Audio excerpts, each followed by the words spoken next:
आज से हम लोग डिफरेंशियल कैलकुलस का रिवीजन स्टार्ट कर रहे हैं। जैसा कि आप जानते हैं बीएससी पार्ट 1 के लिए डिफरेंशियल कैलकुलस हम आपको पढ़ा चुके हैं। लगभग 40 लेक्चर के आसपास हो गया है, बहुत ज़्यादा लेक्चर हो गया है। तो इसीलिए हम चाह रहे हैं कि एक शॉर्ट वीडियो बना दें जिसमें सारा मतलब डिफरेंशिएशन आपका रिवीजन हो जाए। इसमें जितने भी डिफरेंशिएशन में फार्मूला यूज होंगे वो सारा आपको इस वीडियो में हम बताएंगे, और उसके बाद जितने भी थ्योरम्स वगैरह हैं, जितने भी कॉन्सेप्ट आएंगे वो सारा आपको हम बताएंगे। इस एक वीडियो को देख के आप पूरे डिफरेंशिएशन का रिवीजन कर सकते हैं। क्वेश्चंस वगैरह हम इसमें आपको नहीं बताएंगे, ठीक है, कॉन्सेप्ट केवल बताएंगे। इससे आपको ऑब्जेक्टिव और सब्जेक्टिव दोनों एग्जाम में बहुत ही ज़्यादा फायदा होने वाला है। ऑब्जेक्टिव में सबसे ज़्यादा फायदा होगा, क्योंकि ऑब्जेक्टिव में तो आपको सारे कंसेप्ट पता होने चाहिए, लेकिन सब्जेक्टिव में भी फायदा होगा क्योंकि कॉन्सेप्ट आपको पता है तो ही आप सब्जेक्टिव क्वेश्चंस को अटेम्प्ट कर सकते हैं, बना सकते हैं। लेकिन सब्जेक्टिव के लिए केवल कॉन्सेप्ट का पता होना जरूरी नहीं है, क्वेश्चंस का प्रैक्टिस होना भी जरूरी है, ठीक है। तो सब्जेक्टिव के लिए तो ये इम्पोर्टेंट है ही, लेकिन ऑब्जेक्टिव के लिए बहुत ज़्यादा इम्पोर्टेंट है, ठीक है। तो अगर आपका एग्जाम सब्जेक्टिव होता है तो आपको इसके अलावा भी अच्छे से और बाकी क्वेश्चंस वगैरह को पढ़ने होंगे। लेकिन ऑब्जेक्टिव होता है तो इस वीडियो को आप 2-3 बार देख लीजिएगा, अच्छे से रिवीजन कर लीजिएगा और आपका काम चल जाएगा। तो बिहार यूनिवर्सिटी के लिए ये वीडियो मतलब रिकमेंडेड है, बहुत ही इम्पोर्टेंट है। और उनका एग्जाम इस साल जो है 20 से 23 वाले सेशन का तो एकदम कंफर्म समझिए ऑब्जेक्टिव भी होने वाला है। तो उसके लिए ये वीडियो बहुत ही ज़्यादा इम्पोर्टेंट है। वीडियो को स्टार्ट करने से पहले बता दें कि अगर आप हम लोग का अपना टेलीग्राम ग्रुप नहीं ज्वाइन किए हैं तो आप उसको कर लीजिए, क्योंकि वहाँ आपको सारे नोट्स मिलते हैं और हर तरह का इन्फॉर्मेशन मिलता है। उसके बाद आपका कोई क्वेश्चन डाउट वगैरह होता है तो आप वहाँ पूछ सकते हैं। वहाँ बहुत सारे स्टूडेंट जुड़े हुए हैं तो वो भी आपका मदद कर सकते हैं, एक दूसरे से टॉकिंग कर सकते हैं, ठीक है। तो अच्छा लगता है, ठीक है। बाकी आपका मर्जी है, आपको क्या करना है डिस्क्रिप्शन में लिंक मिल जाएगा, उसके बाद सब्सक्राइब करना, लाइक करना, ये सब तो आपका फर्ज बनता है, हमको कहने का जरूरत नहीं होना चाहिए, ठीक है। उसके बाद हम आज का वीडियो स्टार्ट करते हैं। आज के वीडियो में सबसे पहले हम क्या करेंगे, आपको बताएंगे कि बिहार यूनिवर्सिटी का सिलेबस क्या है। बिहार यूनिवर्सिटी के सिलेबस के अकॉर्डिंग हम लोग को डिफरेंशियल कैलकुलस में क्या क्या पढ़ना है। जो हम आपको क्लास पढ़ाए हैं वो लालजी प्रसाद बुक के अकॉर्डिंग पढ़ाए हैं। आपको बुक का सारा एक्सरसाइज पढ़ाए हुए हैं, सारा चैप्टर पढ़ाए हुए हैं, क्योंकि बाकी यूनिवर्सिटी का भी हमको ख्याल रखना पड़ता है कि सारी यूनिवर्सिटी का कवर हो जाए। लेकिन ये जो वीडियो बना रहे हैं ये हम बिहार यूनिवर्सिटी को ध्यान में रख के बना रहे हैं। अदर यूनिवर्सिटी के स्टूडेंट भी इससे रिवीजन कर सकते हैं। बस जो टॉपिक उनका है ये इसमें इस वीडियो में वो टॉपिक होगा, तो ठीक है। जैसे मान लिया कि सक्सेसिव डिफरेंशिएशन अगर आप दूसरी यूनिवर्सिटी से आपको भी पढ़ना है तो हम इसमें भी वही बताएंगे ना, इसमें सक्सेसिव डिफरेंशिएशन थोड़े अलग हो जाएगा। उसी तरीके से मान लिया कि टेलर थ्योरम आपको भी पढ़ना है, इसमें भी पढ़ना है, तो सेम ही है। लेकिन यहाँ इसमें हम लोग को बिहार यूनिवर्सिटी में नहीं पढ़ना है टेलर थ्योरम, तो टेलर थ्योरम इस वीडियो में नहीं बताएंगे। इसी टाइप से मतलब जो भी चैप्टर है, जो भी जैसे टेंजेंट एंड नॉर्मल है, टेंजेंट एंड नॉर्मल मान लिए आपको भी पढ़ना है, हमको भी पढ़ना है, सबको पढ़ना है, मान लिए सब सारी यूनिवर्सिटी में पढ़ना है, तो ठीक है आप यहाँ से रिवीजन कर सकते हैं, ठीक है। तो जो टॉपिक हम पढ़ाएंगे वो सारी यूनिवर्सिटी के लिए है, लेकिन हम इसमें वही टॉपिक पढ़ाएंगे जो बिहार यूनिवर्सिटी के लिए, ठीक है। तो उम्मीद करते हैं सारा बात आप समझ गए हैं। अब हम लोग क्लास को स्टार्ट करते हैं। तो अब हम लोग बात करते हैं सिलेबस की, कि हम लोग के जो बिहार यूनिवर्सिटी है उसका सिलेबस क्या है, उसके सिलेबस में क्या मेंशन है, डिफरेंशियल कैलकुलस के बारे में क्या कहा है। तो वो बोला डिफरेंशियल कैलकुलस में कितने सारे टॉपिक आपको पढ़ने हैं, ठीक है। और ये सारे टॉपिक एक एक टॉपिक अच्छे से डिटेल में हम आपको पढ़ा चुके हैं, ठीक है। ये आपके लिए कोई भी टॉपिक इसमें से नया नहीं है, बस आपका इसमें हम कॉन्सेप्ट रिविजन कराएंगे, फार्मूला और थ्योरम वगैरह बताएंगे, ठीक है। ये सारा डिटेल में हम आपको पढ़ा चुके हैं, ठीक है। पहला टॉपिक पढ़ना है, आपको एक बार पढ़ के बता देते हैं। Successive differentiation, Leibniz theorem, partial differentiation, Euler's theorem, equation of t and n लिखे हैं, मतलब टेंजेंट एंड नॉर्मल, ठीक है। T for tangent, n for normal, shortcut में लिख दिए, जगह कम था। उसके बाद सब टेंजेंट सब normal in Cartesian and polar coordinate system. उसके बाद intrinsic and pedal equations of curve. उसके बाद कर्वेचर। उसके बाद formula of radius of curvature in different coordinates. उसके बाद कोड ऑफ कर्वेचर। उसके बाद हम लोग को पढ़ना है indeterminate form, L hospital rule, ठीक है। ये सारा टॉपिक हम आपको ऑलरेडी पढ़ा चुके हैं, बस यहाँ रिवीजन कराएंगे ओनली, ठीक है। सारा बात तो हम आपको पहले ही बता चुके हैं। अब एक एक टॉपिक को हम लोग उठाते हैं और रिवीजन स्टार्ट करते हैं, ठीक है। तो सबसे पहला टॉपिक हम लोग को पढ़ना है सक्सेसिव डिफरेंशिएशन, ठीक है। तो सक्सेसिव डिफरेंशिएशन आपको बताने से पहले हम आपको डिफरेंशिएशन के बारे में थोड़ा सा बेसिक बात बता देते हैं। जैसे कि अगर हम लोगों को कोई फंक्शन दिया हुआ है y बराबर fx, मान लेते हैं कि एफ एक्स के बराबर x cube plus 2x² minus 3x plus 1, ठीक है। मान लेते हैं फंक्शन दिया हुआ है तो इसका डिफरेंशिएशन क्या होता है, इसको हम लोग लिखते हैं dy बाई dx, ठीक है। और इसी फंक्शन को अगर हम दोबारा डिफरेंशिएट कर देते हैं तो इसको लिखते हैं d2y बाई dx², लिखते थे ना क्लास 12th में। और अगर इसी फंक्शन को हम लोग दोबारा डिफरेंशिएट कर देते हैं तो इसको लिखते हैं d3y बाई dx³। इसी तरीके से जब बार बार आप इसको डिफरेंशिएट करिएगा तो ये लास्ट में nth लिख देते हैं, nth टाइम अगर आप इसको डिफरेंशिएट करिएगा तो dny बाई dx का पावर n हो जाएगा, ठीक है। ये बात तो आपको समझ में आ रही है ना कि एक बार dy बाई dx, दो बार d2y बाई dx, मतलब जितना बार करेंगे उतना बार डिफरेंशिएशन, ठीक है। अब एक बार डिफरेंशिएशन करेंगे तो इसको हम लोग बोल सकते हैं y डैश, दूसरी बार करिएगा तो इसको बोल सकते हैं y डबल डैश, उसके बाद तीसरी बार करिएगा तो y ट्रिपल डैश, या फिर इसको फंक्शन के रूप में भी लिखते हैं, ऐसा हम लोग लिखते हैं यहाँ पर नीचे वाला लिखते हैं y1 y2 y3, ऐसे करते करते इसको अगर n बार आप डिफरेंशिएट करते हैं तो yn तक लिखते हैं, ठीक है। उसके बाद एक होता है कि ऐसे लिखते हैं हम लोग, अगर कोई फंक्शन f(x) है तो इसका डिफरेंशिएशन f डैश x, इसका double differentiation f double dash x, इसका triple differentiation f triple dash x, ठीक है। ऐसे करते करते ये fn(x), ठीक है। और भी लिखने का तरीका होता है, कैपिटल D के ऊपर 1 2 3 ऐसे करके लिखते हैं, लेकिन आपको हम इतना ही बता रहे हैं, ठीक है। तो ये सारा चीज आप पहले से जानते हैं, ठीक है। अब लोचा यहाँ फंसता है कि y का मान लीजिए इतना फंक्शन f(x) फंक्शन है, इसका हम लोग पढ़े dy बाई dx पढ़े हैं, d2y बाई dx² पढ़े, यो आप निकाल सकते हैं d3y बाई dx², यहाँ तक भी आप निकाल सकते हैं। तीन के चारों जितना निकालना आप निकाल सकते हैं। निकालने के लिए आपको सब पता है कि क्या करना है, उसको बार बार डिफरेंशिएट करते जाना है, करते जाना है, करते जाना है, करते जाना है। लेकिन ये तो बहुत टफ काम है ना। अगर हम कोई बड़ा सा आपको फंक्शन दे दे, मान लीजिए आप x के पावर में 30 दे दे और उसके बाद ये एक फंक्शन हो गया और इसको बोले कि आप इसका y10 निकालिए, y को 10 बार डिफरेंशिएट करिए, आप परेशान हो जाइएगा, समझे। आप ही को अगर हम दे देना तो आपका परेशानी बढ़ जाएगा, आप बोलिए कि हम पढ़ाई लिखाई छोड़ देते हैं, बात खत्म करते हैं। थोड़ा सा और इसको हम इस फंक्शन को बड़ा कर दें तो आप त्यागपत्र दे दीजिएगा पढ़ाई लिखाई से, समझे। तो हम नहीं चाहते कि आप त्यागपत्र दें, पहले आप समझिए। तो इसी को आसान बनाने के लिए क्या किया गया है कि एक फॉर्मूला बनाया गया है। मतलब वैज्ञानिकों ने सोचा कि एक कितना अच्छा बात होगा कि एक फॉर्मूला होगा, यहाँ y30 निकालना है, y10 निकालना है, तो हम n की जगह पे 10 रख देंगे, सीधा हम yn निकाल लेंगे। yn क्या करेंगे, निकाल लेंगे, इसका एक फॉर्मूला बना देंगे और n की जगह पर जितना हमको निकालना है उतना रख देंगे। जैसे y10 निकालना है तो n की जगह पर 10 रख देंगे, निकल गया। y11 निकालना है, n की जगह पे 11 रख दिए। y50 निकालना है, n की जगह पे 50 रख दिए। कितना अच्छा होगा कि एक फॉर्मूला बन जाएगा, ठीक है। मतलब अगर हाईएस्ट ऑर्डर डिफरेंशिएशन निकालना है, हायर ऑर्डर, जैसे एक बार दो बार निकालना है तो आप तो करके डिफरेंशिएशन निकाल सकते हैं। लेकिन अगर ज्यादा निकालना है, जैसे कि किसी फंक्शन को 10 बार डिफरेंशिएट करना है, 20 बार करना है, 50 बार करना है, 2 बार, 5 बार, 10 बार, जितना बार भी करना है, उसके लिए मतलब क्या किया गया है कि फॉर्मूला बनाया गया। तो जब हम बार बार डिफरेंशिएट करते हैं, इसी प्रोसेस को हम लोग कहते हैं सक्सेसिव डिफरेंशिएशन, कि बार बार आप सक्सेसफुली डिफरेंशिएशन कर रहे हैं, ठीक है, इसीलिए इसको सक्सेसिव डिफरेंशिएशन कहते हैं। और इसमें हम लोग को बहुत सारा फॉर्मूला पढ़ना है, dny बाई dx का पावर n का, मतलब yn का फॉर्मूला हम लोग को पढ़ना है, ठीक है। हम लोग क्या करते हैं इसमें yn किसी फंक्शन के लिए yn हम लोग निकाल लेते हैं और उसके बाद yn का फॉर्मूला हम लोग याद कर लेना होगा, ऑब्जेक्टिव के लिए बहुत ही ज्यादा इंपॉर्टेंट होगा। जैसे कोई फंक्शन को बोल दे 17 बार डिफरेंशिएट करिए तो इनकी जगह पे 17 रख देंगे, ठीक है। तो बहुत सारा फार्मूला का इसमें डेरिवेशन है, बहुत सारा फार्मूला आपको दिया गया है और बहुत सारे क्वेश्चन इस टाइप से दिए गए हैं। तो हम तो ये आपको रिवीजन वीडियो करा रहे हैं, तो इसमें हम आपको क्या करेंगे, वो सारा फार्मूला आपको हम बता देंगे, एक बार याद करा देंगे और उसके बाद आप उस पर क्वेश्चन खुद से करिएगा या फिर आप किए होइएगा। हमको यहाँ काम है रिवीजन करा देना, ठीक है। तो सक्सेसिव डिफरेंशिएशन में जितने भी फार्मूला है वो सब हम आपको अब रिवीजन कराते हैं, ठीक है। उसके अलावा इसमें और बहुत सारे टाइप के क्वेश्चंस वगैरह है, वो सारे तो आपको हम बताए ही हैं, यहाँ पे वो सब बताने का कोई जरूरत नहीं है, ठीक है।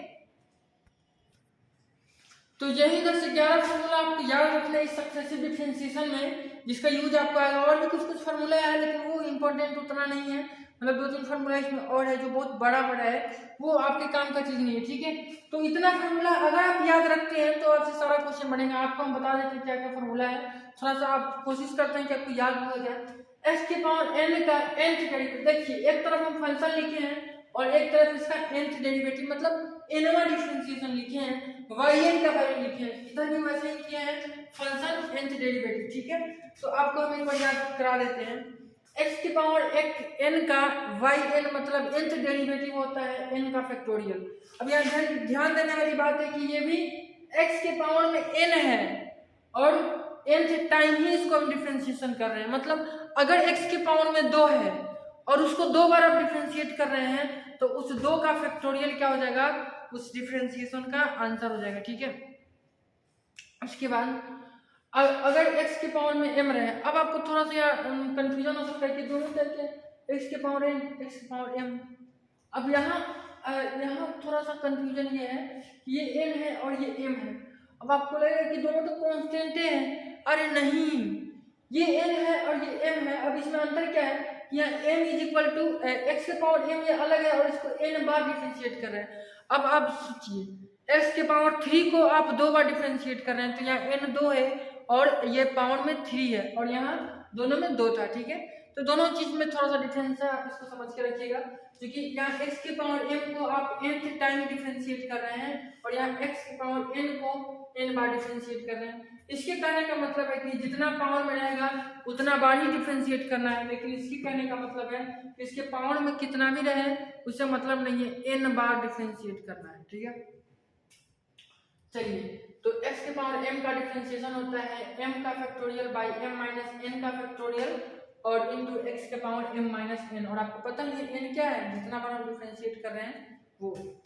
उसके बाद साइन x प्लस b का डिफरेंशिएशन, मतलब डिफरेंशिएशन यहाँ कहने का सेंस ये है कि nth डेरिवेटिव x का power n into sine n pi by 2 plus x plus b होता है। अब यहाँ ध्यान देने वाली बात ये है कि हम आपको बताए हैं साइन x प्लस b का nth डेरिवेटिव। अगर आपसे क्वेश्चन सवाल पूछा जाए कि साइन x का nth डेरिवेटिव कितना होगा तब आपको इसे बताइएगा, तो कुछ नहीं करना है, यहाँ a की जगह पे 1 रख देना है और b की जगह पे 0 रख देना है। a की जगह पे 1 रखिएगा और b की जगह पे 0 रखिएगा तो ये साइन x हो जाएगा। इधर भी a की जगह पे 1 रख दीजिएगा और a की जगह पे 1 और b की जगह पे 0, बस जो आएगा वही क्या हो जाएगा, साइन x का nth डेरिवेटिव हो जाएगा। उसी तरीके से ये cos का है, बस दोनों में इतना ही अंतर, यहाँ साइन है यहाँ cos है, बाकी सब कुछ सेम है, ठीक है। तो ये उम्मीद करती है 3-4 फॉर्मूला तो आपको याद हो ही गया होगा। चलिए नेक्स्ट फॉर्मूला हम देखते हैं। 1/x प्लस a का डिफरेंशिएशन कितना होगा, nth डेरिवेटिव कितना होगा, तो -1 का पावर n इंटू n का factorial by x plus a का पावर n प्लस 1, ठीक है। अब अगर आपसे पूछा जाए कि 1/x का डिफरेंशिएशन nth डेरिवेटिव कितना होगा, तो यहाँ a की जगह पे 0 रख देना है बस। तो सारा मतलब इतना जितना फार्मूला हम लोग पढ़े हैं उतना सिंपल डिफरेंशिएशन में उतना यहाँ थोड़े पढ़ेंगे, इसको शॉर्टकट में बनाया गया है। मतलब इसमें दोनों काम चल रहा है, a की जगह पे 0 रख देंगे तो 1/x का यही फार्मूला हो जाएगा। यहाँ a और a की जगह पे 1 रख देंगे, b की जगह पे 0 रख देंगे तो cos x का हो जाएगा। अभी x प्लस b क्या है, b की जगह पे 0 रख देंगे तो cos x का फार्मूला हो जाएगा। तो इतना आपको खुद से दिमाग लगाना है, ठीक है। उसके बाद अब हम लोग नेक्स्ट फार्मूला देखते हैं 1/x² प्लस a²। अब यहाँ a की जगह पे 1 रख दीजिएगा तो 1/x² का फार्मूला हो जाएगा। ऐसे खुद से मतलब दिमाग को क्रिएटिव रखना है। तो 1/x² प्लस a² का फार्मूला क्या होता है, nth डेरिवेटिव कितना होता है, -1 का पावर n इंटू n का फैक्टोरियल बाई a का पावर n प्लस 2, ये a का पावर है n प्लस 2, ठीक है, और इंटू साइन का power n plus 1 into theta into sine n plus 1 into theta, और यहाँ पे थीटा का वैल्यू कितना है, tan इनवर्स a/x, ठीक है। तो ये भी एक फार्मूला आपको याद रखना है। ज्यादातर इसमें जो आसान फार्मूला है उसी का यूज आता है, ठीक है। उसके बाद हम लोग नेक्स्ट फार्मूला देखते हैं e⁻x का डिफरेंशिएशन e⁻x ही होता है तो इसका nth डेरिवेटिव भी e⁻x ही हो जाएगा। लेकिन अगर इसके पावर में m मल्टीप्लाई ना जाए e⁻m×x तो m का पावर n बाहर आ जाता है, क्योंकि nth टाइम हम लोग डिफरेंशिएशन कर रहे हैं तो इसका nth डेरिवेटिव हो जाता है m का power n e to the power mx, ठीक है। उसके बाद log x प्लस b का जो डिफरेंशिएशन होता है वो -1 का पावर n - 1 इंटू a का power n plus 1 into factorial n - 1, मतलब n - 1 का फैक्टोरियल, और बाई x प्लस b का पावर n इंटू a का पावर n होता है, ठीक है। ये भारी भरकम है, मतलब फिर भी, या अगर आपसे पूछा जाए log x का nth डेरिवेटिव कितना होगा, तो a की जगह पे 1 रखेंगे, b की जगह पे 0 रखेंगे, यहाँ पर कर देंगे, जितना आएगा उतना हो जाएगा log x का nth डेरिवेटिव। तो हम चाहते तो आपको log x का दिखा सकते थे, यहाँ पे a का वैल्यू 1 पुट करते हैं, b का वैल्यू 0 पुट करते हैं और दिखा देते हैं, उससे कोई फायदा नहीं होगा, ठीक है। क्या होगा कि ज्यादा फॉर्मूला आपको दे देंगे तो आप याद ही नहीं करिएगा, ठीक है। इसलिए कम ही याद करिए, कम से ज्यादा फायदा हो, ठीक है। ये याद है तो आपको log x का भी याद है, वहां आप वैल्यू रख लीजिएगा, ठीक है। इसलिए कोशिश करिए कम ही याद करें, समझ के रखें चीजों को, ठीक है। उसके बाद a to the power x का डिफरेंशिएशन nth डेरिवेटिव हो जाएगा log a का पावर n इंटू a का पावर x, ठीक है। उसके बाद a के पावर mx का nth डेरिवेटिव हो जाएगा n का power n into log x, sorry यहाँ log e होगा, log a का पावर n इंटू a का पावर mx, ठीक है। तो उम्मीद करते हैं ये सारा चीज आपको समझ में आ गया होगा, सक्सेसिव डिफरेंशिएशन आपको समझ में आ गया। अब हम लोग नेक्स्ट टॉपिक पढ़ते हैं लेबनिज थ्योरम। उससे पहले आप एक बार इसका स्क्रीनशॉट ले लीजिए सारे फॉर्मूले का।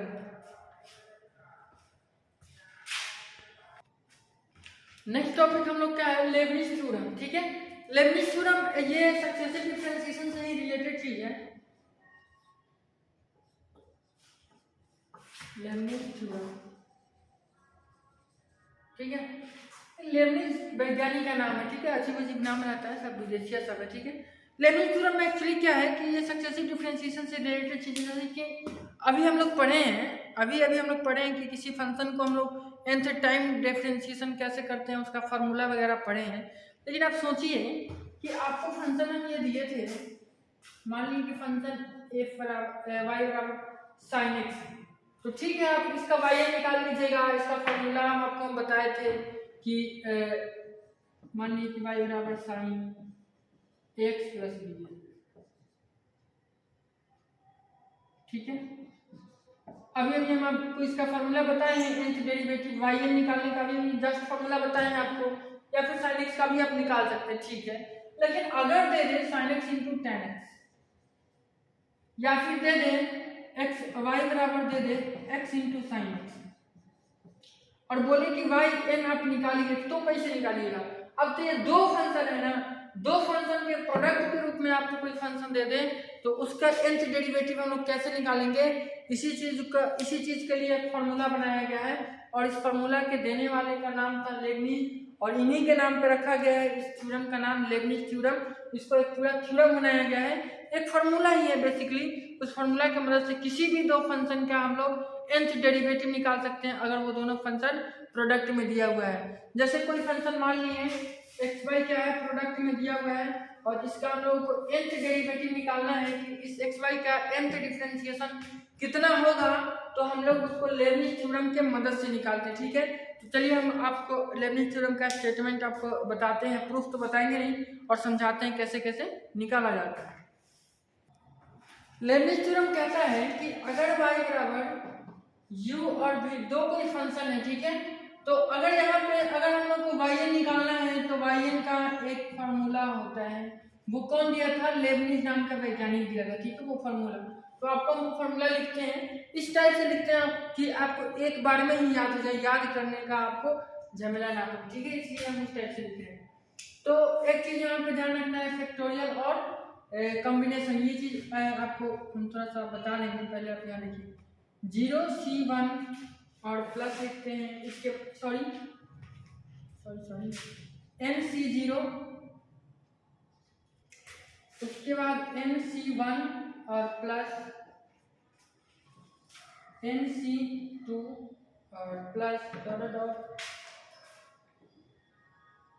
प्लस nc, लग रहा है जगह कम पड़ रही है, ठीक है, थोड़ा सा और उधर से लिखते हैं। देखिए क्या होता है, yn बराबर nc0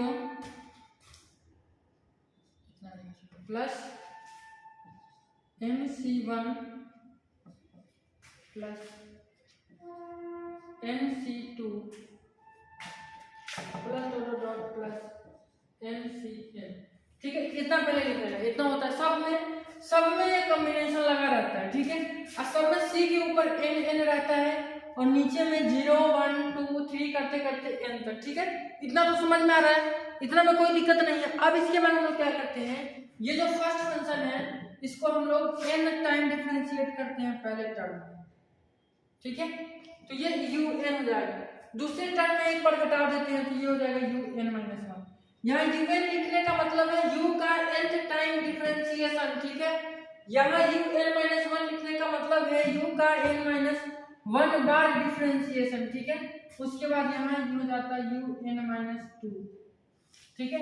ये घटते घटते यहाँ ये हो जाता है U सीधा, ठीक है। यहाँ ये U1 नहीं होता, सीधा U हो जाता है, मतलब फंक्शन हो जाता है 0 बार डिफरेंशिएशन UN-n हो जाता है वहाँ, ठीक है। मतलब यहाँ हम लोग सीधा U लिख रहे हैं, इसका मतलब है कि इसका डिफरेंशिएशन नहीं है, सीधा फंक्शन लिख दिए। U1 लिख देंगे तो इसका मतलब हो जाएगा U का एक बार डिफरेंशिएशन, ठीक है। ये बात हमेशा ध्यान रखना। किसी को लगता है कि U1 और U तो एक ही है यहाँ, लेकिन यहाँ पे अलग अलग है, ठीक है। उसके बाद यहाँ पे हम लोग क्या करते हैं, V को अब लेते हैं, तो V को यहाँ सीधा V लिख देते हैं। उसके बाद यहाँ V1, उसके बाद यहाँ V2 और उसके बाद यहाँ V, ठीक है। मतलब V क्या होता है, जगह ज़्यादा इसको बड़ा प्लस कर देते हैं, हमको लगा था जगह कम कर देगा, ठीक है। V क्या होता है, V यहाँ मतलब ये सीधा फंक्शन आ जाता है, फिर इसका एक बार डिफरेंशिएशन 2 बार 3 बार n बार, ठीक है, ऐसे बढ़ते जाता है। मतलब क्या होता है कि U का डिफरेंशिएशन घटते क्रम में जाता है और V का डिफरेंशिएशन बढ़ते क्रम में जाता है, और यही होता है क्या, इसी को हम लोग बोलते हैं लेबनिज थ्योरम। इसी फॉर्मूला को लेबनिज महोदय ने दिया था, इसीलिए हम लोग इसको लेबनिज थ्योरम के नाम से जानते हैं। अब इस फॉर्मूले की मदद से हम लोग क्या करते हैं, किसी भी दो फंक्शन, अगर कोई भी दो फंक्शन प्रोडक्ट में है तो उसका हम लोग आसानी से कितना बार भी डिफरेंशिएशन निकाल सकते हैं, yn निकाल लेते हैं। उसके बाद n की जगह पर 2 4 5 जो भी वैल्यू होता है पुट करते जाते हैं और वैल्यू निकालते जाते हैं। अब यहाँ पे हो सकता है कि आपको एक डाउट है कि ये कॉम्बिनेशन क्या है, NC0 NC1 NC2 ये सब क्या है, हमको नहीं समझ में आ रहा, तो आपको हम समझाते हैं कॉम्बिनेशन क्या होता है और फैक्टोरियल क्या होता है। ये सारा चीज़ें से आपको हम समझाए डिटेल में, फिर भी यहाँ थोड़ा सा शॉर्ट में समझा देते हैं। देखिए सबसे पहला इसको n को ऐसे लिखते हैं या फिर ऐसे लिखते हैं, तो इसको हम लोग बोलते हैं n का फैक्टोरियल। इसका मतलब होता है आपको सिंपली समझाते हो, ऐसे 5 लिख दिए और 5 को ऐसे बना दिए या फिर 5 को ऐसे बना दिए, तो इसका मतलब होता है 5 का फैक्टोरियल, और इसका मतलब होता है 5 गुने 4 गुने 3 गुने 2 गुने 1, ठीक है। मतलब जितना लिखा हुआ है उससे एक एक घटाते करते और हम लोग मल्टीप्लाई करते चले जाते हैं, और इसका जो आंसर आता है वही इसका 5 के फैक्टोरियल का आंसर हो गया। उसी तरीके से 4 का फैक्टोरियल पूछेगा, इसको हम लोग लिख सकते हैं 4 गुने 3 गुने 2 गुने 1, ठीक है। अब यहाँ एक और कंसेप्ट हो सकता है कि हम लोग इस 4 के फैक्टोरियल को लिख सकते हैं, सॉरी यहाँ हम लोग 5 के फैक्टोरियल को लिख सकते हैं 5 गुने 4 का फैक्टोरियल। क्यों? क्योंकि इतना बराबर क्या है, 4 का फैक्टोरियल है। तो ये सारा कंसेप्ट आपको समझना है। उसके बाद क्या होता है, कॉम्बिनेशन क्या होता है, ठीक है। तो आप कॉम्बिनेशन समझाते हैं, पहले इसको मिटाते हैं। चलिए समझते हैं कॉम्बिनेशन क्या होता है। तो जैसे कि अगर हमको निकालना है, यहाँ 5C3 लिख दिए, ठीक है। और इसको निकालना है तो हम लोग ऐसे लिखते हैं 5 का फैक्टोरियल और बाई 5 माइनस 3 का फैक्टोरियल और इंटू 3 का फैक्टोरियल। इसमें हमेशा ये ध्यान रखा जाता है कि नीचे वाला हमेशा कम होता है ऊपर वाले से, ठीक है, या फिर बराबर होता है। नीचे वाला ज्यादा नहीं हो सकता, नहीं तो गलत हो जाएगा, ठीक है। अब इसका कंसेप्ट क्या होता है, क्या क्या होता है, वो सारा चीज 11th क्लास में पढ़ना था, यहाँ पे इसको डिस्कस नहीं करेंगे। ये आपको थोड़ा सा हम आपको निकालना बता दिए ताकि आपको आसानी हो। अब इसको सोल्व कर लेंगे। अब आपको बता रहे हैं कि 5 के फैक्टोरियल का मतलब क्या है, 5 माइनस 3 मतलब 2 का फैक्टोरियल, 3 का फैक्टोरियल। इसको आप खुद सोल्व कर लीजिएगा, समझ लीजिएगा। तो यही था लेबनिज थ्योरम। लेबनिज थ्योरम में क्या है, यही मेन फार्मूला है, इसको यूज करके यहाँ हम लोग क्वेश्चंस को बनाते हैं। और आपको फैक्टोरियल वगैरह सोल्व करना तो बताएंगे, कॉम्बिनेशन वगैरह क्वेश्चंस तो यहाँ हमको बताना नहीं है, वो आपको हम पहले ही बहुत सारा क्वेश्चंस बता चुके हैं डिटेल में, ठीक है। बस आपको रिवीजन कराना था, ठीक है। तो लेबनिज थ्योरम हो गया। अब हम लोग नेक्स्ट टॉपिक पढ़ेंगे। नेक्स्ट टॉपिक हम लोग को पढ़ना है पार्शियल डिफरेंशिएशन। ठीक है, पार्शियल डिफरेंशिएशन में एक्चुअली क्या होता है कि एक ही वेरिएबल होता है। जैसे हम लोग सिंपल डिफरेंशिएशन पढ़ते हैं तो इसमें दो वेरिएबल होता है, एक्स और वाई दोनों वेरिएबल होता है। यहाँ पे क्या होता है, एक ही वेरिएबल होता है, या तो एक्स होगा या तो वाई होगा। ठीक है, बाकी सारा चीज कांस्टेंट होता है। एक्चुअली क्या होता है कि हम लोग जब पार्शियल डिफरेंशिएशन करते हैं तो अगर x के रिस्पेक्ट में डिफरेंशिएशन कर रहे हैं तो x को छोड़ के बाकी सारा चीज को कांस्टेंट हम लोग मान लेते हैं, और अगर y के रिस्पेक्ट में डिफरेंशिएशन कर रहे हैं तो y को छोड़ के बाकी सारे चीज को कांस्टेंट मान लेते हैं। जैसे कि हम लोग सिंपल डिफरेंशिएशन करते हैं तो उसमें x y दो वेरिएबल रहता है। अगर x के रिस्पेक्ट में करते हैं y का डिफरेंशिएशन तो भी क्या होता है, y को भी वेरिएबल मानते हैं, x को तो वेरिएबल रहता ही है। लेकिन इसमें क्या होता है, अगर x के रिस्पेक्ट में कर रहे हैं तो y वेरिएबल y कांस्टेंट, अगर y के रिस्पेक्ट में कर रहे हैं तो x कांस्टेंट। मतलब जिसके रिस्पेक्ट में करेंगे उसको छोड़ के बाकी सारा चीज को कांस्टेंट मान लेते हैं। तो पार्शियल डिफरेंशिएशन जैसे कि हम एग्जांपल लेते हैं, y is equal to x square plus Y square plus 2xy लेते हैं, मान लिए। इसका हम लोग को क्या करना है, पार्शियल डिफरेंशिएशन करना है।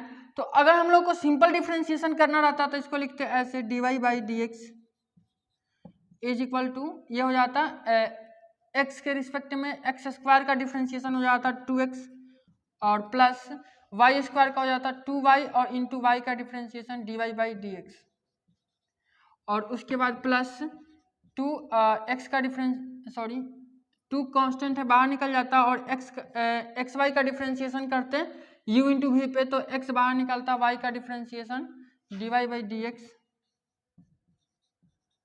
अब प्लस y बाहर निकला, x का डिफरेंशिएशन हो जाता 1। ठीक है, तो इतना डिफरेंशिएशन होता, मतलब ऐसे हम लोग डिफरेंशिएशन करते, सिंपल डिफरेंशिएशन करते तो।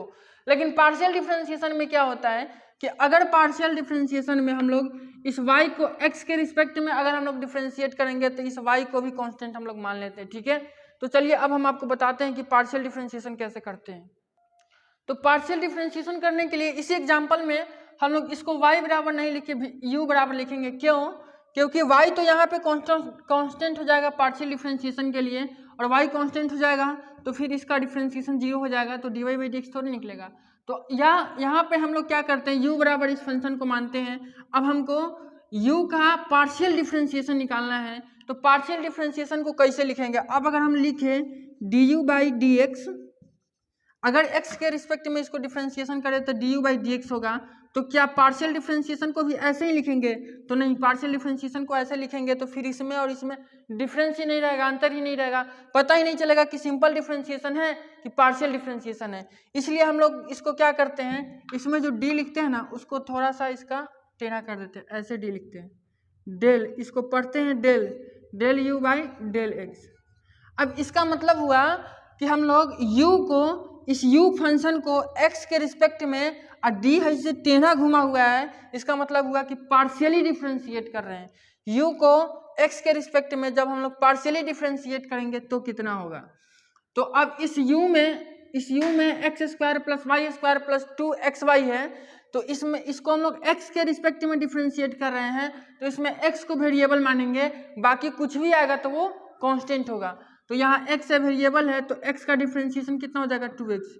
जो डिफरेंशिएशन का फॉर्मूला होता है वही अप्लाई होगा। ठीक है, बस सिंपल सा फंडा है कि x को छोड़ के बाकी सारा चीज कांस्टेंट की तरह ट्रीट होगा। उसके बाद अब y स्क्वायर है, तो हमको क्या मतलब y है कि z है कि a है कि b है c है, कुछ भी मतलब नहीं, x नहीं है ना, तो बस कांस्टेंट। और हम जानते हैं कि कांस्टेंट का डिफरेंशिएशन 0 होता है, तो यहाँ पे 0 लिख देंगे। उसके बाद देखिए अब 2xy है, तो 2 तो कांस्टेंट है और y भी तो यहाँ कांस्टेंट है, क्योंकि हम लोग x के रिस्पेक्ट में इसका पार्शियली डिफरेंशिएशन कर रहे हैं। ठीक है, तो 2y कांस्टेंट की तरह बाहर निकल जाएगा और x का डिफरेंशिएशन 1 होता है, यानी इसका जो पार्शियल डिफरेंशिएशन हो जाएगा वो हो जाएगा 2x प्लस 2y, 2 कॉमन हो गया तो x प्लस y। समझ रहे हैं? तो ऐसे हम लोग पार्शियल डिफरेंशिएशन निकालते हैं। पार्शियल डिफरेंशिएशन को ऐसे डिनोट करते हैं, इसको पढ़ते हैं del you by del x. ठीक है, तो यही सब फंडा है, इसी में बड़ा बड़ा क्वेश्चंस वगैरह है, बस डिफरेंशिएशन का कॉन्सेप्ट है, आपको लगा के क्वेश्चंस वगैरह सोल्व करना है। हो सकता है ऑब्जेक्टिव में 1-2 क्वेश्चन दे दे। और अगर सब्जेक्टिव भी पूछे तो इसमें यूलर्स थ्योरम सबसे ज़्यादा इंपॉर्टेंट है। नेक्स्ट टॉपिक हम लोग को पढ़ना है अब यूलर्स थ्योरम। उसमें आपको हम बताएंगे कि कैसे होमोजीनियस फंक्शन पे यूलर्स थ्योरम को अप्लाई किया जाता है, एक वेरिएबल पे, दो वेरिएबल पे, वो सारा चीज़ बताते हैं। अगर सब्जेक्टिव एग्जाम हुआ तो उससे क्वेश्चन पूछने की संभावना बहुत ज़्यादा है, ठीक है। तो नेक्स्ट टॉपिक है हम लोग का यूलर्स थ्योरम। यूलर्स थ्योरम समझने के लिए हम लोग को सबसे पहले समझना होगा होमोजीनियस फंक्शन, क्योंकि यूलर्स थ्योरम जो है होमोजीनियस फंक्शन पे ही अप्लाई होता है। तो पहले हम लोग समझते हैं कि होमोजीनियस फंक्शन क्या है। होमोजीनियस फंक्शन, ठीक है। होमोजीनियस फंक्शन कहता है कि u बराबर अगर एफ एक्स कोई फंक्शन है, सॉरी u बराबर एफ एक्स वाई, मतलब दो वेरिएबल में x और y में कोई फंक्शन है, और अगर हम लोग इसको u बराबर x के power n into f y by x में चेंज कर लिए, मतलब इस फंक्शन को इसमें अगर हम लोग चेंज कर पा रहे हैं तो वो फंक्शन क्या है, होमोजीनियस फंक्शन है। अब इस फॉर्म में है, इस फॉर्म में चेंज करने का मतलब क्या हुआ, जैसे कि y बराबर एफ एक्स में अगर कोई फंक्शन रहता है, मान लीजिए एफ एक्स में कोई फंक्शन, इसका मतलब ये होता है कि ये फंक्शन जो है एक्स में होगा, इसमें y कहीं नहीं होगा, एक्स स्क्वायर प्लस 2x और प्लस 1 ऐसे करके कोई फंक्शन होगा। अगर हम कहें एफ वाई में अगर फंक्शन है तो इसका मतलब ये हुआ कि y का पावर 10 प्लस y का पावर 5 कुछ भी प्लस y, मतलब y में ये फंक्शन होगा, ठीक है। लेकिन अगर एफ एक्स और y दोनों बोल दे, ऐसे एफ एक्स वाई दोनों बोल दे, तो इसका मतलब होगा कि फंक्शन y और x दोनों में होगा। ऐसे लिख सकते हैं एक्स स्क्वायर प्लस 2y और प्लस y बाई एक्स, ऐसे भी लिख सकते हैं, y बाई एक्स भी नहीं, सॉरी y बाई एक्स यहाँ नहीं लिख सकते हैं, वाई स्क्वायर चाहे वाई क्यूब चाहे 2y कुछ भी लिख सकते हैं, लेकिन ये फंक्शन x और y में होना चाहिए। यहाँ x भी है और y भी है, और ये y है यानी यहाँ ये फंक्शन y में है, और यहाँ x है यानी ये फंक्शन x में है।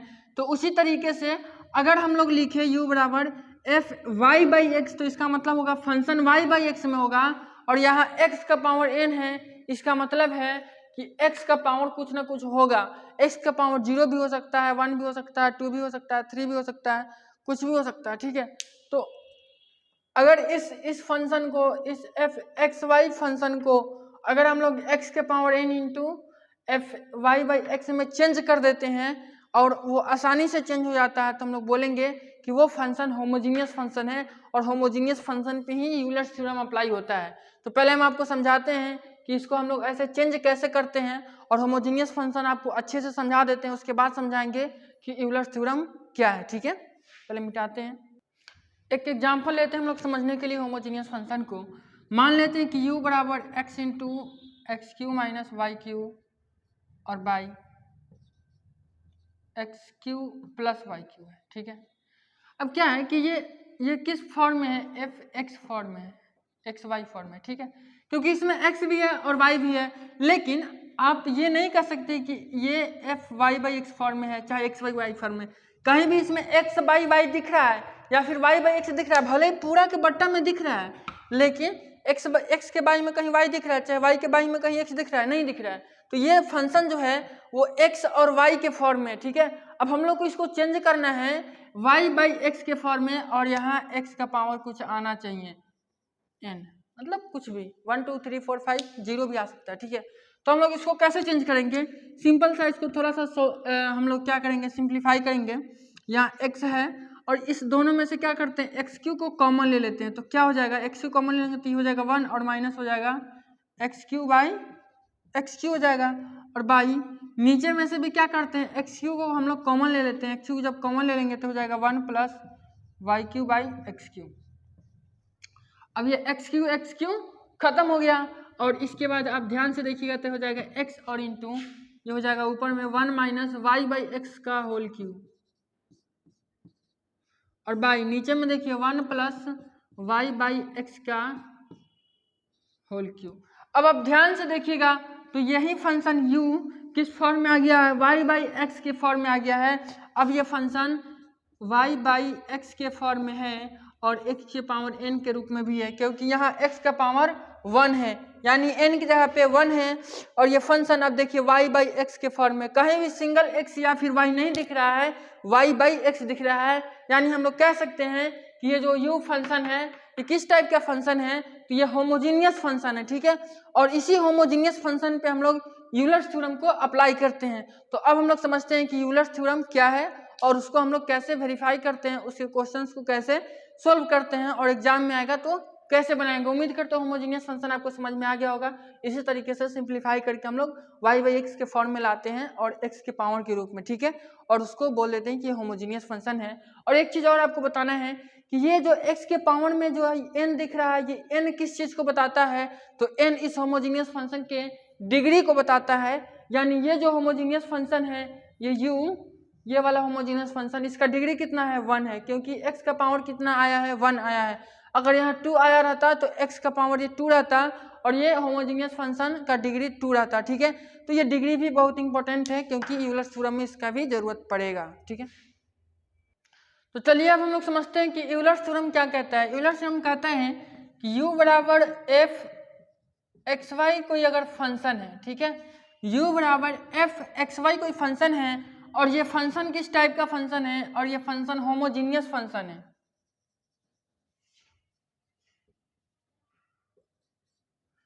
अच्छा, होमोजीनियस का स्पेलिंग देख लीजिएगा। ये फंक्शन किस टाइप का फंक्शन है, होमोजीनियस फंक्शन है, और इसका जो डिग्री है वो n है, ठीक है। u बराबर f एक्स वाई कोई होमोजीनियस फंक्शन है और इसका डिग्री n है, तो x into del x by x into del u by del x